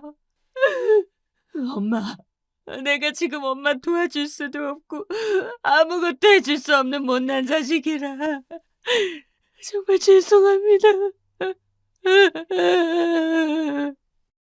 눈물 철철 흘리고 있는 남편 옆에서 저는 훌쩍이며 몸을 떨고 있었습니다. 어머님의 공허한 눈빛, 그 안에서 눈동자가 보였다가 안 보였다 하는 게 애처롭기도 하고 섬찟하기도 하고 그랬어요. 바로 그때 어머니의 입술이 아주 살짝이지만 달싹거리는 게 보였어요. 그러면서 어머님께서는 분명 저를 응시하셨습니다. 제가 놀라서 남편을 쳐다보니까 남편 역시 깜짝 놀라 저랑 어머님을 번갈아 쳐다보았어요. 떨리는 심정으로 제가 어머니께 가까이 다가가 몸을 붙였습니다. 아주 가까이 가도 아무 소리가 안 들려서 끝내는 제가 어머님 입술에 귓가를 가져다 댔어요. 그때 미약한 숨결이 닿아왔습니다. 대략 이런 소리로 들려왔어요. 막내, 미안한데 부탁해. 막내를 꼭 좀. 흐릿흐릿한 숨결 사이로 뱉어진 단어들을 문장으로 연결하면 아직 어린 도련님을 부탁한단 말씀이었죠. 그 희미한 음성에 얼마나 강인한 의지가 깃들어 있었을지 감히 가늠할 수가 없습니다. 지금 제가 자식들 다 키워낸 부모가 된 입장으로서 보면 그때 어머님께서 마지막에 마지막 힘 한 방울까지 짜내어 초인적인 의지로 유언을 남기셨음을 알 수 있어서 가슴이 더욱 아려옵니다. 그 어린 자식을 두고 어찌 눈이 감기셨겠습니까? 저는 어머님 눈을 보며 고개만 끄덕여드렸어요. 어머니께서는 곧 잦아드는 호흡과 함께 의식을 세상 밖으로 두셨습니다. 그렇게 갑작스러운 사고로 너무나 허망하게 돌아가셨어요. 모든 가족들이 혀를 내두르는 화두는 어린 도련님이었습니다. 세상에, 저 어린 것이 앞으로 어째. 지형은 장가를 들어버렸고 이제 애기도 낳은 마당에 저 어린 동생을 어쩔 것이오. 아유, 참으로 난감하네. 어린 나이에 조실부모하게 된 도련님의 눈물 콧물 범벅이 된 얼굴을 보면서 이루 말할 수 없는 짠한 감정을 느꼈어요. 저는 저희 친정 식구들의 만류에도 불구하고 남편과 함께 어머님이 떠난 그 집으로 들어갔어요. 죽은 사람 집에 갓 태어난 애기 데리고 들어가 사는 거 아니라고. 모양새가 보기 좋지 않다며 미신 신경 쓰는 엄마가 특히 걱정하셨지만 제가 강경했습니다. 남편이랑 살던 연립주택은 낡은 곳이라 어차피 오래 살 용도가 아니었고 교통이 좋아서 선택했던 것뿐이었기에 미련이 없었어요. 몇 달 뒤 고모님께서도 도련님 데려가시겠다고 저희가 돌보기엔 너무 힘들어 보인다고 마음 써주셨지만 거절했습니다. 어차피 고모님 댁 사정이 여의치 않은 것을 저희가 알고 있었기에 시댁 식구들 중 유일하게 손 내밀어 주신 것만 해도 감사할 따름이었네요. 그리고 이미 같이 지내면서 결심했어요. 세상에 존재하는 남편의 유일한 친형제, 저에게는 유일한 도련님을 이대로 안고 가겠다고요. 그렇게 저희는 같이 사는 식구가 되었습니다. 일부러 돌림자로 아이 이름도 지었어요. 남편과 도련님 이름이 성민, 준민이라고 한다면 저희 첫째 아들의 이름을 준현, 나중에 태어난 둘째 딸의 이름을 준이라고 지은 셈이었죠. 일부러 제 도련님, 준민이의 이름에서 돌림자를 차용한 거예요. 앞으로 형제처럼 자라날 테니 말이죠. 저는 어머님의 유언이 상당히 마음에 걸렸는지 역시나 돌아가시던 순간의 충격이 컸던 탓인지 관련한 악몽을 몇 년간 자주 꿨습니다. 그런 무서운 꿈을 꾸고 난 날이면 준민이에게 더욱 살뜰히 신경을 써주었던 것 같아요. 애가 뭘 알겠고 무슨 잘못이 있었겠어요. 볼 때마다 측은했죠. 워낙 순하고 착했던 준민이는 저희 아들에게 정말로 잘해줬어요. 삼촌 조카 관계였으나 친동생이라 여기고 아껴주었습니다. 저희는 금방 둘째를 얻었어요. 그러자 준민이는 여동생 생겼다고 또 얼마나 잘해줬는지 몰라요. 학교에서 말썽 안 부렸죠. 교우관계 원만했죠. 학업 성적도 잘 나왔죠.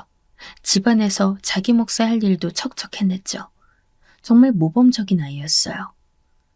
어머님께서 살아계셨다면 준민이 커가는 거 보며 많이 뿌듯해 하셨을 거예요. 그만큼 성실하고 착하고 나무랄 데 없었죠. 다만 마음이 아픈 점이 있다면 저희 아들, 딸들이 그런 자기 삼촌의 모습을 따라가지 못했다는 겁니다. 저는 뭐가 어디서부터 잘못된 건지 짐작조차 가지 않네요. 남편 일 다니는 동안 제가 3명 다 열심히 돌보았고 집안 살림과 애들 학교 다니는 거 전부 안 놓치고 신경을 썼다고 생각합니다. 제 딴에는 저의 최선을 다했다고 생각하고 있어요. 그런데 아이들이 자라면서 머리 컸다고 지 엄마의 영역을 벗어나려 알아서들 헤엄치기 시작했습니다. 이를테면 학교에서 불량스러운 아이들과 어울리기 시작했던 거죠. 기껏 남편이 힘들게 벌어온 돈, 제가 가계부 촘촘히 써가면서 아끼며 써온 돈으로 학원을 보내놓으면 무단으로 땡땡이 치기 일쑤였어요. 그래서 제가 첫째 때문에 아주 그런 전쟁도 없었습니다. 처음이 어렵지 나중 가니까 고삐 풀린 망아지가 됐더라고요. 저에게 밥 먹듯이 거짓말을 했습니다. 학원을 갔는데 선생님이 자기를 보지 못했다. 학원차를 놓쳐서 걸어가느라 지각했다. 학원 교재를 잃어버려서 그거 찾느라 못하게 되었다 등등 변명도 하여간 가지가지였어요. 남편이 결국 화가 머리끝까지 나서 저희 첫째를 미친 듯이 혼냈고 사춘기 자식 잘못 둔 덕분에 집안 분위기는 걸핏하면 개판 5분 전으로 변했습니다. 그런데 저희가 기를 쓰고 첫째를 학원에 보낼 수밖에 없었던 것이 초등학교 때까진 그러려니 했는데 정말 애가 성적이 너무너무 안 나오기 시작한 거예요. 학교에서 수업 태도도 불량한 편이라 했고 심지어는 IQ 검사에서 2자릿수가 나왔습니다. 제가 놀라서 물어보니까 저희 첫째 왈 검사를 장난으로 풀었대요. 학교 친구들은 전부 진지하게 임했을 텐데 너는 왜 그랬냐고 제가 또 물었을 때는 몰라. 걔는 걔네고 난 나잖아. 그냥 장난으로 풀었는데 뭐 어쩌라고. 재밌잖아. 이런 소리를 하는 겁니다. 제 눈앞이 그때 캄캄해졌어요. 얘가 왜 이러나. 도대체 뭐가 잘못돼서 이러나. 그나마 학원이란 수단이 있어야 첫째가 작정하고 탈주하지 못하였으니 저희가 어쩔 수 없었던 것이었죠. 학원 등록이라도 안 해놓으면 불량스러운 친구들과 쏘다니기 바빴고 집에도 늦은 저녁 시간이 다 되어서야 들어왔거든요.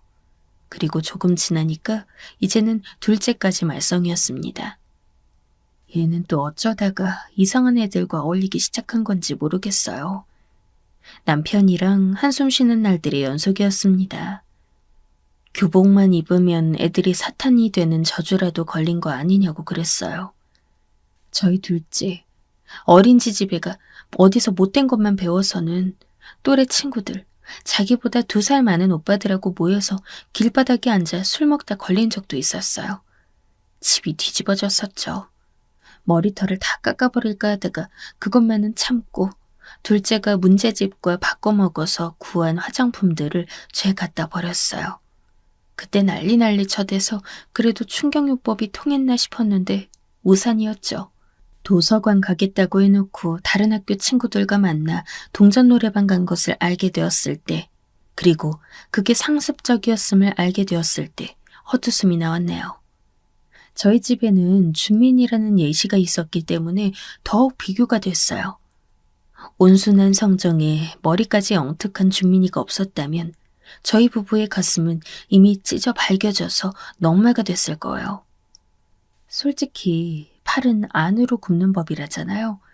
제 피부치 자식들인데 어떻게 준민이가 더 앞설 수 있었겠어요. 아무런 조건 없이도 아무것도 저에게 주는 것 없어도 오직 제가 배 아파 낳은 자식들이란 이유로 아들과 딸은 세상에서 가장 귀중한 존재들이었습니다. 그래서 준민이에겐 정말 미안한 소리지만 애들이 자꾸 엇나가는 게 준민이 때문인가 싶었어요. 워낙 공부머리가 뛰어난 선발주자가 있으니 제 아이들이 낙심해서 학업을 미리 놓아버린 건 아닐까 싶었죠. 부끄럽게도 그런 의심 어린 가정을 꽤 오래 품고 있었답니다. 하지만 돌이켜보니 그건 아니었어요. 저희 아이들이 슬프게도 아주 한결같이 속을 문드러지게 만드는 불효자식으로 끝내 자라나며 자기들의 그릇을 증명했기 때문인 것도 있고요. 이미 어렸을 때부터 그런 싹수들이 보였음이 생각났기 때문인 것도 있습니다. 저희 남편이 하루는 술 먹고 이런 얘기를 오죽하면 했었어요. 내 동생을 보면 사람은 성선설이 맞는 것 같은데 우리 애들 보면 성악설이 맞는 게 틀림없단 말이야. 이거 어떻게 된 걸까, 여보? 태어날 때는 선한 존재로 태어나지만 살면서 악을 접하게 되는 게 사람이라는 것이 성선설이잖아요. 그리고 타고나기를 악을 지닌 채 태어나고 살면서 선을 학습해 나간다는 것이 성악설이고요. 남편이 그런 얘기를 하는데 맞아떨어지는 것에 제가 웃으면서도 가슴이 막 시렸습니다. 준민이는 소위 눈칫밥을 먹으며 컸어요. 제가 잘해준다고 하는데도 참 신경 쓴다고 쓰는데도 쉽지가 않았네요. 저희가 아주 부잣집이라면 모를까, 그리고 자식이 없다면 모를까. 좋게 쳐줘야 서민 가정인 집에서 아이들까지 둘이나 낳았으니 그 사이에 낀 준민이가 눈치 보면서 살 수밖에 없었나 봅니다. 게다가요, 저희 아이들 어렸을 때부터 꽤나 드셌어요. 유독 기억나는 일 중 하나는 저희 첫째가 준민이의 돈을 몰래 훔쳐가서 썼던 것이네요. 학교 문제집 사라고 제가 줬던 돈이었는데 주말 내내 책상 서랍 안에 10,000원짜리를 보관했던 준민이가 월요일에 학교 가면서 그 돈을 찾았는데 감쪽같이 사라지고 없었던 거예요. 신발 신으면서 어깨가 축 처져 있고 표정이 불안해 보이길래 제가 왜 그러냐고 물으니까 대답을 안 했었어요. 그런데 그날 저녁에 준민이가 그러더라고요. 죄송해요. 제가 간수를 못해서 주신 돈을 잃어버렸어요. 고개를 푹 숙여서 제 눈에는 정수리밖에 안 보이더군요. 10,000원이라는 큰 돈이 없어진 것도 그렇지만 방에서 없어졌다는 게 저는 더 크게 와닿았습니다. 준민이 정도로 똘똘한 아이가 돈 관리를 못하거나 이런 걸로 거짓말을 한다? 그건 아닌 것 같았어요. 그렇다면 누가 손을 댔다는 얘기잖아요. 설마 했는데 저희 첫째가 범인이었습니다. 가방 앞주머니에 돈이 있길래 이게 뭐냐고 제가 거세게 추궁했더니 준민이의 돈을 훔친 걸로 슈퍼에서 친구들과 과자 사 먹고 남는 돈이라고 했어요. 당연히 저희 첫째에게 사과를 시켰는데 미안하다고 말을 하면서도 입술을 삐죽거리더라고요. 잘못해서 사과하는 입장인데 아주 못마땅하다는 듯이 표정이 사나웠어요. 반면 준민이는 어쩔 줄 몰라 했습니다. 이런 걸로 신경 쓰게 해드려 죄송하다고 제 눈치를 얼마나 보던지요. 만약 저희 아이들이 조금 순한 편이었다면, 제가 조금 더 교육을 잘 시켰더라면 준민이가 눈칫밥 먹으면서 매일 주눅 들어 지내지 않았을 테고 아들, 딸들도 건실하게 자라지 않았을까 늘 안타까운 마음이에요. 아이들이 어렸을 때는 준민이를 잘 따랐고 어울려서 재미있게 놀았었는데 사춘기 들어서면서 그렇게 됐어요. 형은 우리 아빠 동생이니까 그럼 삼촌 아니야? 삼촌인데 왜 형이라 불러? 그거 이상해. 뻔히 전후 사정 알면서도 첫째는 자꾸 모르는 척 야근 태도를 보였습니다. 네가 무슨 삼촌이냐고. 다른 애들은 삼촌이 용돈도 준다는데. 거짓말이지? 가짜지? 너 가짜잖아. 준민이가 그렇게 아끼고 잘해줬는데 받은 사랑 다 잊은 건지 첫째는 커갈수록 점점 엇나갔네요. 준민이 고등학교 2학년 때 생일이었는데요. 공부하느라 그 무렵 코피 쏟는 걸 보고 제가 깜짝 놀란 일이 있었습니다. 그래서 아이들한테 돈을 줄 테니까 준민이 생일 선물 골라서 생일날 직접 주라고 부탁을 했었어요. 그랬더니 준민이 생일날 저희 애들이 준비해서 건넨 게 뭔지 아시나요? 샤프랑 컵라면이었습니다. 준민이한테 이미 여러 개 있는 데다가 필요하면 자기 용돈으로도 언제든지 금방 살 수 있는 샤프가 웬 말인가요? 그리고 더 어이없는 육개장 사발면 컵라면이요. 제가 그걸 알고는 얼마나 당황했고 나 부끄러웠는지 모릅니다. 아이들 어릴 때까지만 해도 준민이가 저랑 참 가까웠었어요. 그런데 커가면서 준민이는 점점 말수가 줄어들었죠. 저를 형수님이라 부르기 민망하니까 그냥 호칭을 생략하고 살았어요. 돌이켜볼수록 늘 미안한 점 투성이었네요. 고등학교 가서도 준민이는 정말 공부를 열심히 했고 또 잘했어요. 중학교 때 지원을 해줬더라면 더 좋은 고등학교에 가지 않았을까. 같은 반이었던 애는 과학고를 갔다던데 저희 부부 눈치 보느라 일반고를 간 건 아닐까. 그런 점들이 참 아쉬웠습니다. 준민이가 용돈 타령 한번 안 하고 학원 보내달라 뭐 해달라 그런 요구 일절 안 하고 코피 쏟아가며 공부할 때 저희 아이들은 그저 준민이가 대학 가면 방 하나 생기는 거냐며 그걸 두고 미리 서로 싸우기나 했습니다. 아이고, 이 지질이도 공부 안 하는 조카들한테 기놀려 살면서도 준민이는 끝내 해내고 말았어요. 괄목할 만한 성과를 내고야만 겁니다. 그럼에도 불구하고 고민하는 모습을 보면서 제가 먼저 말을 해주었죠. 준민아, 의대 가는 게 꿈이라며. 지금 문 앞에 와 있잖아. 이제 손잡이만 돌리면 되는데 뭘 망설여. 하지만 제가 가도 되는 게 맞는지 모르겠어요. 아휴, 너 걱정하지 마. 넌 아무런 신경도 쓰지 마. 네 학비는 우리가 알아서 해. 그거 네가 걱정할 부분 아니야. 너는 앞으로 네가 하고 싶은 공부 해나갈 생각. 그것만 하면 되는 거야, 응? 부족한 우리 애들 눈치도 네가 볼 것 없고. 알았어? 준민이가 제 말을 들으며 눈물이 그렁그렁해졌어요. 이 어린아이가 어머님 돌아가신 후로 우는 소리 한 번 안 내고 잘 참으면서 강인하게 버텨왔던 것을 실감할 수 있었습니다. 눈물 가득 고인 눈으로 고개를 끄덕이기에 제가 끌어안아 주었어요. 등을 토닥여주며 고생했다고, 정말 장하다고 그런 칭찬을 계속 해주었어요. 그러니까 준민이가 어깨를 들썩거리며 울었습니다. 저도 따라 눈물이 고였고요. 남편이랑은 더 상의할 것도 없었죠. 의대가 꿈이고 성적이 된다는데 뒷바라지 못해줄 이유 따윈 없었으니까요. 여보, 정말 고마워. 나 이제 동생 대학까지 보내니까 여한이 없는 것 같다. 살기 팍팍한 날들이었지만 이걸로 보람이 느껴지네. 남편이 회사 생활에서 사정이 안 좋았던 시기였기에 더욱 저에게 고마워했어요. 준민이 위해 아무것도 따지지 않고 무작정 나서줘서 고맙다고요. 천만의 말씀이었네요. 이미 저에게 준민이는 제 자식 같은 존재였고 오랜 식구였는 것을요.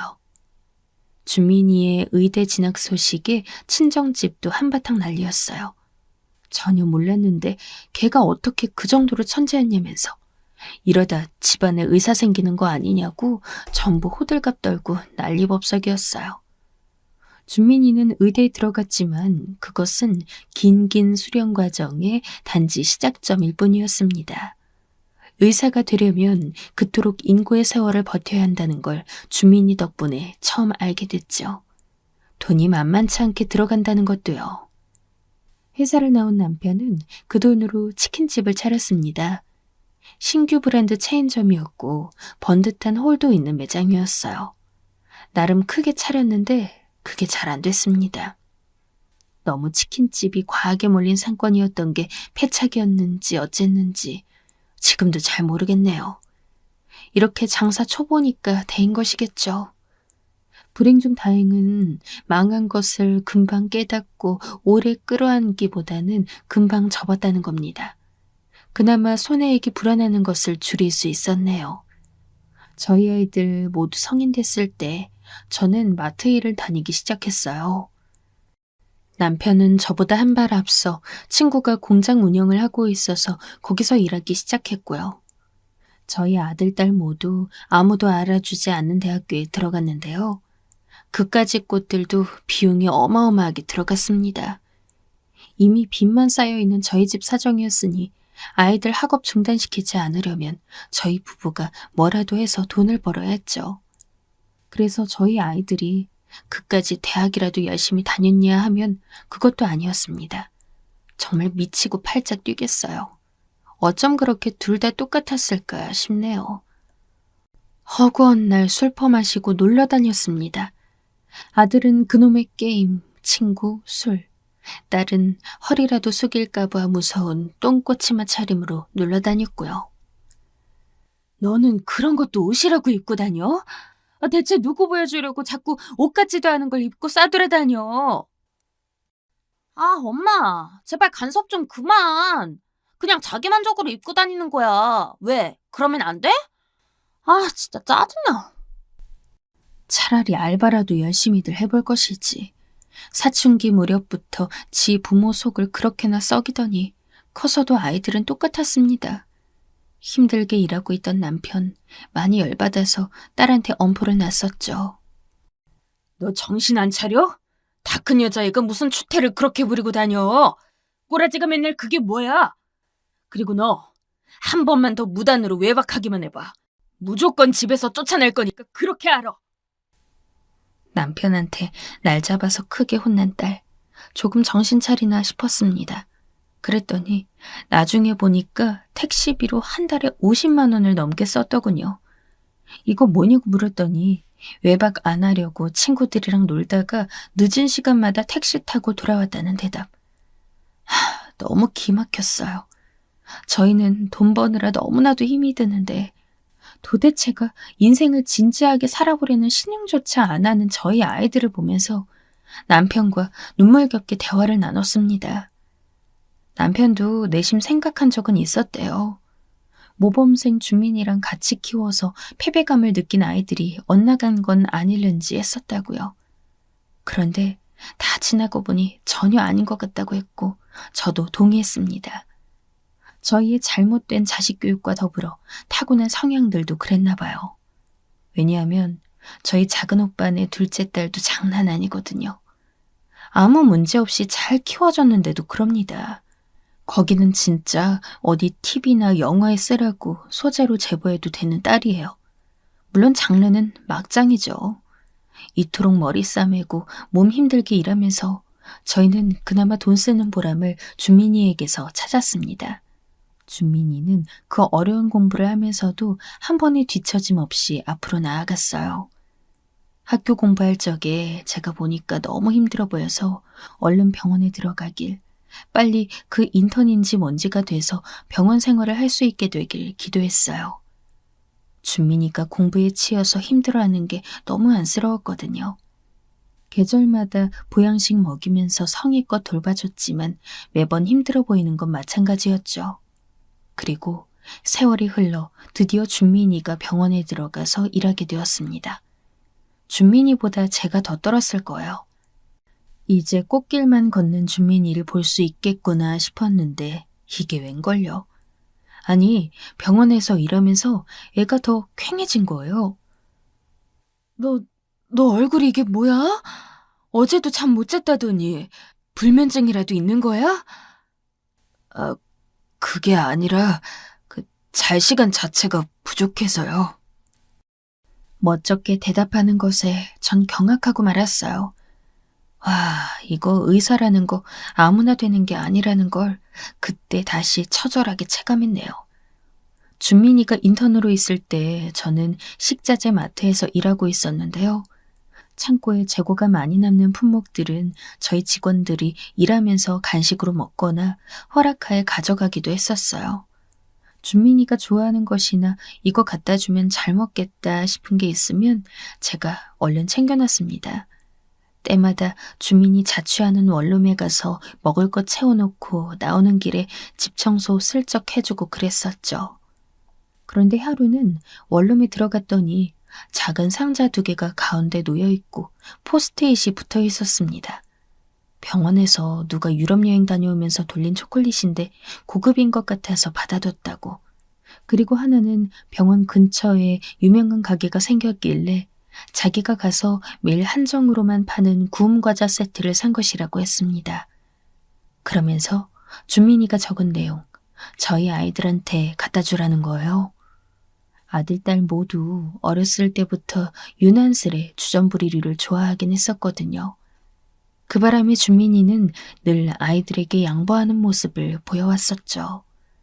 저희 부부는 그러지 말라 해도 아이들이 좋아하니까 더 먹게 해주고 싶다며 그랬던 준민이었는데 이렇게 다 커서도 아이들 챙기는 모습에 코끝이 찡해졌습니다. 그거 들고 집에 가면서 그날 눈물 꽤나 훔쳤어요. 갑자기 지난 세월이 저를 바람처럼 훅 훑고 지나가더라고요. 분명 차곡차곡 시간을 지나며 살아왔건만 문득 제가 한순간에 늙어버린 것만 같다는 생각이 들면서 세월에게 서러움 또한 느꼈습니다. 저는 아직 남편과 데이트하며 첫눈을 맞던 그 아가씨 시절의 순정을 오롯이 기억하고 있는데 몸이 늙어버린 것에 서글퍼졌어요. 남은 인생 후회를 더 남기지 않도록 열심히 살자는 생각 또한 했죠. 저랑 남편 둘이서 굉장히 고군분투하며 경제적으로 어려워서 힘을 썼던 게 도합 10년이었나 봐요. 햇수로는 11년을 버티고 나니까 그나마 숨통이 좀 트이게 됐죠. 저희 아이들 자기 앞가림 변변치 않게 하는 것은 거의 동일하였으나 빚을 다 갚고 여유를 찾게 된 것만으로도 감지덕지였어요. 번듯한 의사로 자라는 준민이가 저희 가족들, 제 친정 식구들까지 건강검진 한 번씩 받으라고 권유했을 때 저는 마트에서 캐셔로 일하고 있었습니다. 할 마음 있는 가족들이 다 병원에 가서 검진을 받았는데 저는 받지 않고 있었어요. 왜냐하면 일 다니느라 피곤한데 건강검진하겠다고 하루를 통으로 써버리는 것이 부담스러웠고 생전 그런 것 안 받아도 문제 없었거든요. 더군다나 검진받은 가족들 중에 대단한 이상소견이 나온 사람이 없기에 저도 안심이 되었죠. 적어도 가족력이 없을 가능성이 크다는 건 아주 중요한 문제였으니까요. 처음 준민이가 건강검진 얘기 꺼낸 후로 거의 반년 정도 지났을 때였는데요. 저한테 연락이 왔습니다. 왜 건강검진 안 받으세요? 그냥 바로 예약 넣어드릴 테니까 그때 맞춰서 오시겠어요? 아유, 뭘 또 따로 해준다고 그래. 됐어. 네가 날 모르니? 그 세월 동안 별의별 마음고생 몸고생 다 했어도 크게 탈 한 번 난 적 없었던 슈퍼우먼이 나야. 형수님, 자꾸 그러시면 저 진짜로 날짜 이미 지정해버려요. 그리고 제가 일전에 목이 살짝 튀어나오신 것 같다고 말씀드렸었는데 요즘은 좀 어떠세요? 아, 그거? 난 그때도 말했지만 내 눈엔 잘 모르겠던데. 어쩌다 붓고 그럴 수도 있는 거지. 진짜 안 되겠습니다. 제가 종합검진 예약 잡아서 날짜 알려드릴게요. 맞춰서 오세요. 준민이가 이제 다 컸다고 단호하게 굴 줄도 알더라고요. 하긴 세월이 얼마인가요? 이제 어엿한 의사가 되어 정진하고 있고 저를 어느새 자연스레 형수님이라 부른 지도 오래였으니까요. 그런 생각에 잠겨 있으려니 정말 준민이한테서 건강검진센터 예약 잡은 내용이 날아왔습니다. 이걸 진짜 가야 하나 말아야 하나. 전 전혀 하고 싶지도 않았고 따라서 갈 의사도 전혀 없었어요. 다만 준민이가 이렇게까지 신경 써주는데 그 바쁜 와중에도 저 아직까지 건강검진 안 받은 거 마음에 담아뒀다가 연락을 해온 것인데 무시하기란 쉽지 않더군요.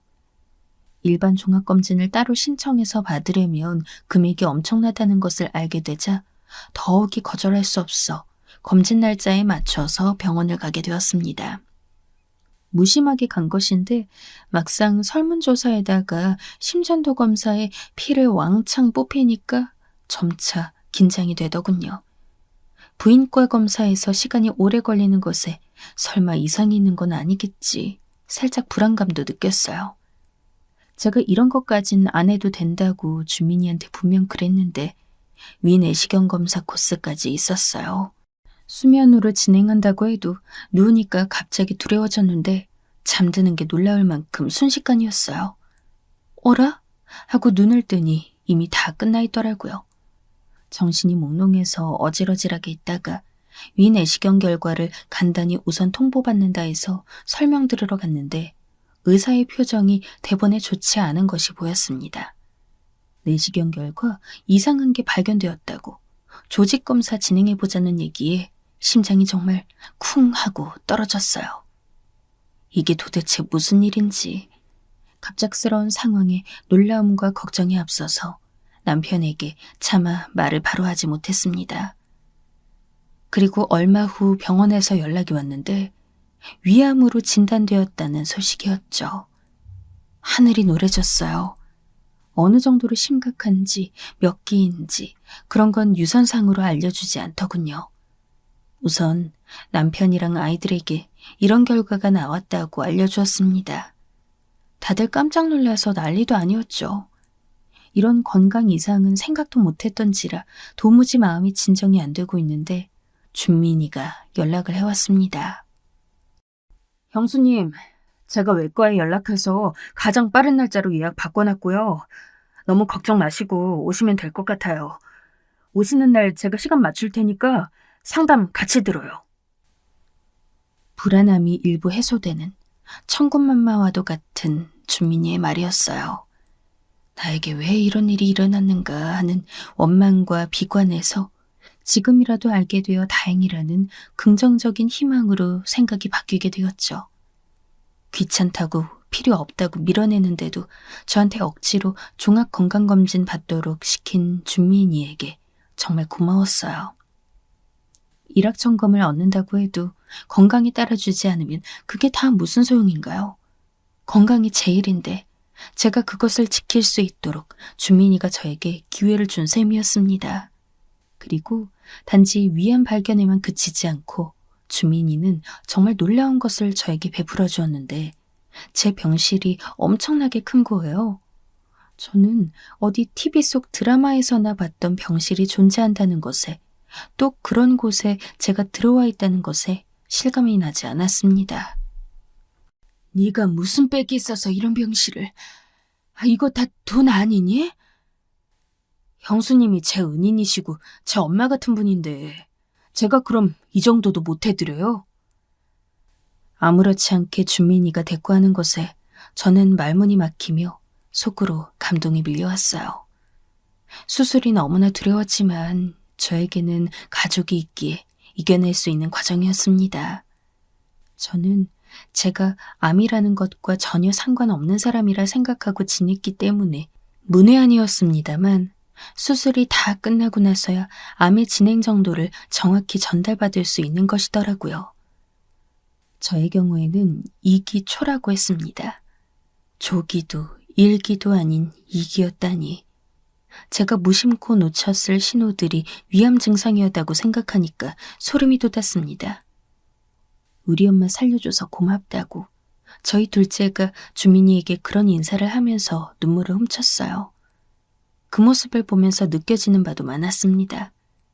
이러니 저러니 해도 우리는 다 가족이고 한 식구다 싶었네요. 제 분수에 차고 넘치는 그 병실에 입원해 있는 동안 준민이랑 둘이서 대화 나눌 기회가 있었어요. 이런 시간을 갖는 건 정말 오랜만이었죠. 저희 엄마 돌아가셨을 때 솔직히 형수님이 너무 젊다 못해 어린 나이셨잖아요. 제가 딱 그 나이 됐을 때 체감이 되더라고요. 결혼해서 바로 아이 낳은 것도 부담되는 상황이고 그것만으로도 벅찬데 그런 와중에 배우자 동생까지 맡아야 한다면 그 누가 그러겠다고 나설 수 있을까요? 얼마나 많은 것들을 형수님께서 지고 살아오신 것인지. 그저 묵묵하게 저라는 존재를 당연하게 집에서 받아들여 주신 게 감사하면서도 너무 신기해요. 전 항상 형수님께 감사하는 마음으로 살아왔지만요. 나이가 들수록 그 감사하는 마음이 더 커져가는 것 같습니다. 준민이가 담담하게 하는 말을 듣고서 제가 어찌 울음을 참을 수 있었겠어요. 쌓아온 지난 세월이 어느덧 30년. 참으로 다사다난했지만 모두 지나와 보니 저에게는 총알같이 빠르게 지나간 시간이었습니다. 처음 봤을 때 귀여운 바가지 머리를 하고서 앞니가 빠져있던 그 꼬맹이 도련님이 어엿한 의사가 되어 저의 목숨을 살리다니. 감개무량하다는 표현으로는 부족했어요. 고마워. 네가 날 살린 거야. 너도 알지? 내가 정말 이 은혜를 어떻게 갚아야 할지 모르겠다. 아휴, 형수님, 뭐 그런 말씀을 다 하세요. 저요, 앞으로 두고두고 형이랑 형수님께 은혜 갚을 테니까요. 저한테 뭐 은혜 갚으실 새는 전혀 없으실 거예요. 뭐? 아이고 참, 너도 참, 네가 잘나서 의사 됐지. 우리가 잘나서 네가 그렇게 됐니? 우리한테 갚을 은혜가 뭐 그리 많다고. 저 은혜 갚으려고 성공할 생각한 거예요. 말썽쟁이 조카들이 공부 안 하니까 저라도 속 안 썩이려고 책상 앞에 앉아 있었던 거고요. 꼭 은혜를 갚아야겠다는 생각을 했으니까 의대도 진학한 겁니다. 준민이가 하는 얘기를 들으면서 그날 정말 행복했어요. 지난 고생들이 다 씻겨내려가는 것만 같았습니다. 그 후로 부쩍 건강관리 신경 쓰고 있죠. 제가 식습관, 생활습관이 은근히 엉망이었더라고요. 열심히 병원에서 근무하던 준민이는 모두가 다 아는 초유의 바이러스 사태로 엄청나게 바빠지게 됐죠. 어쩌다 보니 근 2년 가까이 준민이를 자주 못 본 것 같아요. 물론 연락은 자주 했지만요. 자기 못난 조카들 챙긴다고 준민이가 저희 아이들한테 용돈을 몇 번 줬어요. 그런데 은근히 저희 아들, 딸도 뭔가를 느낀 눈치입니다. 전에 없이 조용히 직장 생활들을 하네요. 돈 많이 못 벌어도 되니까 제발 저희 아이들이 쓸데없는 데 빠지지 말고 성실히만 살기를 바랄 뿐이에요. 준민이는 이제 결혼을 생각하고 있어요. 사지멀쩡한 의사놈이 왜 빨리 결혼 안 하냐고 저희 남편이 들들 볶았는데 보람이 있습니다. 드디어 저희한테 결혼하고 싶은 상대가 생겼다고 인사드리겠다면서 연락이 왔네요. 그러면서 준민이가 저한테 따로 한 말이 뭔지 아세요? 제가 나이가 들수록 형수님 은혜를 더 체감하고 있는데 결혼을 하고 나면 이제 그 전보다 더 많이 체감하게 될 것 같은 예감이 벌써부터 드네요. 저 결혼하면 더 잘해드릴게요. 잘 사는 모습부터 우선 보여드리겠습니다. 정말이지. 말 한번 기깔나게 잘하는 것 같아요. 그런데 행동으로는 더 잘하니까 예뻐 죽을 수밖에요. 어떤 짝을 데려오던지 준민이 안목이라면 제대로 골랐을 테니 이미 반쯤은 안심입니다. 저희 어머님, 제가 이제 나이가 든지라 얼굴 모습이 선명하지 않을 때마다 사진을 들여다보면 환히 웃고 계시는데 하늘에서도 그러실까요? 어머님께서 저에게 남기신 유언에 대고 그 당시에 소리내어 못 드린 대답을 크게 드리고 싶어요. 네, 어머님. 도련님은 제가 책임지고 잘 키우겠습니다. 제가요, 제 이름 석자 걸고 맹세할게요. 그러니 편히 쉬세요.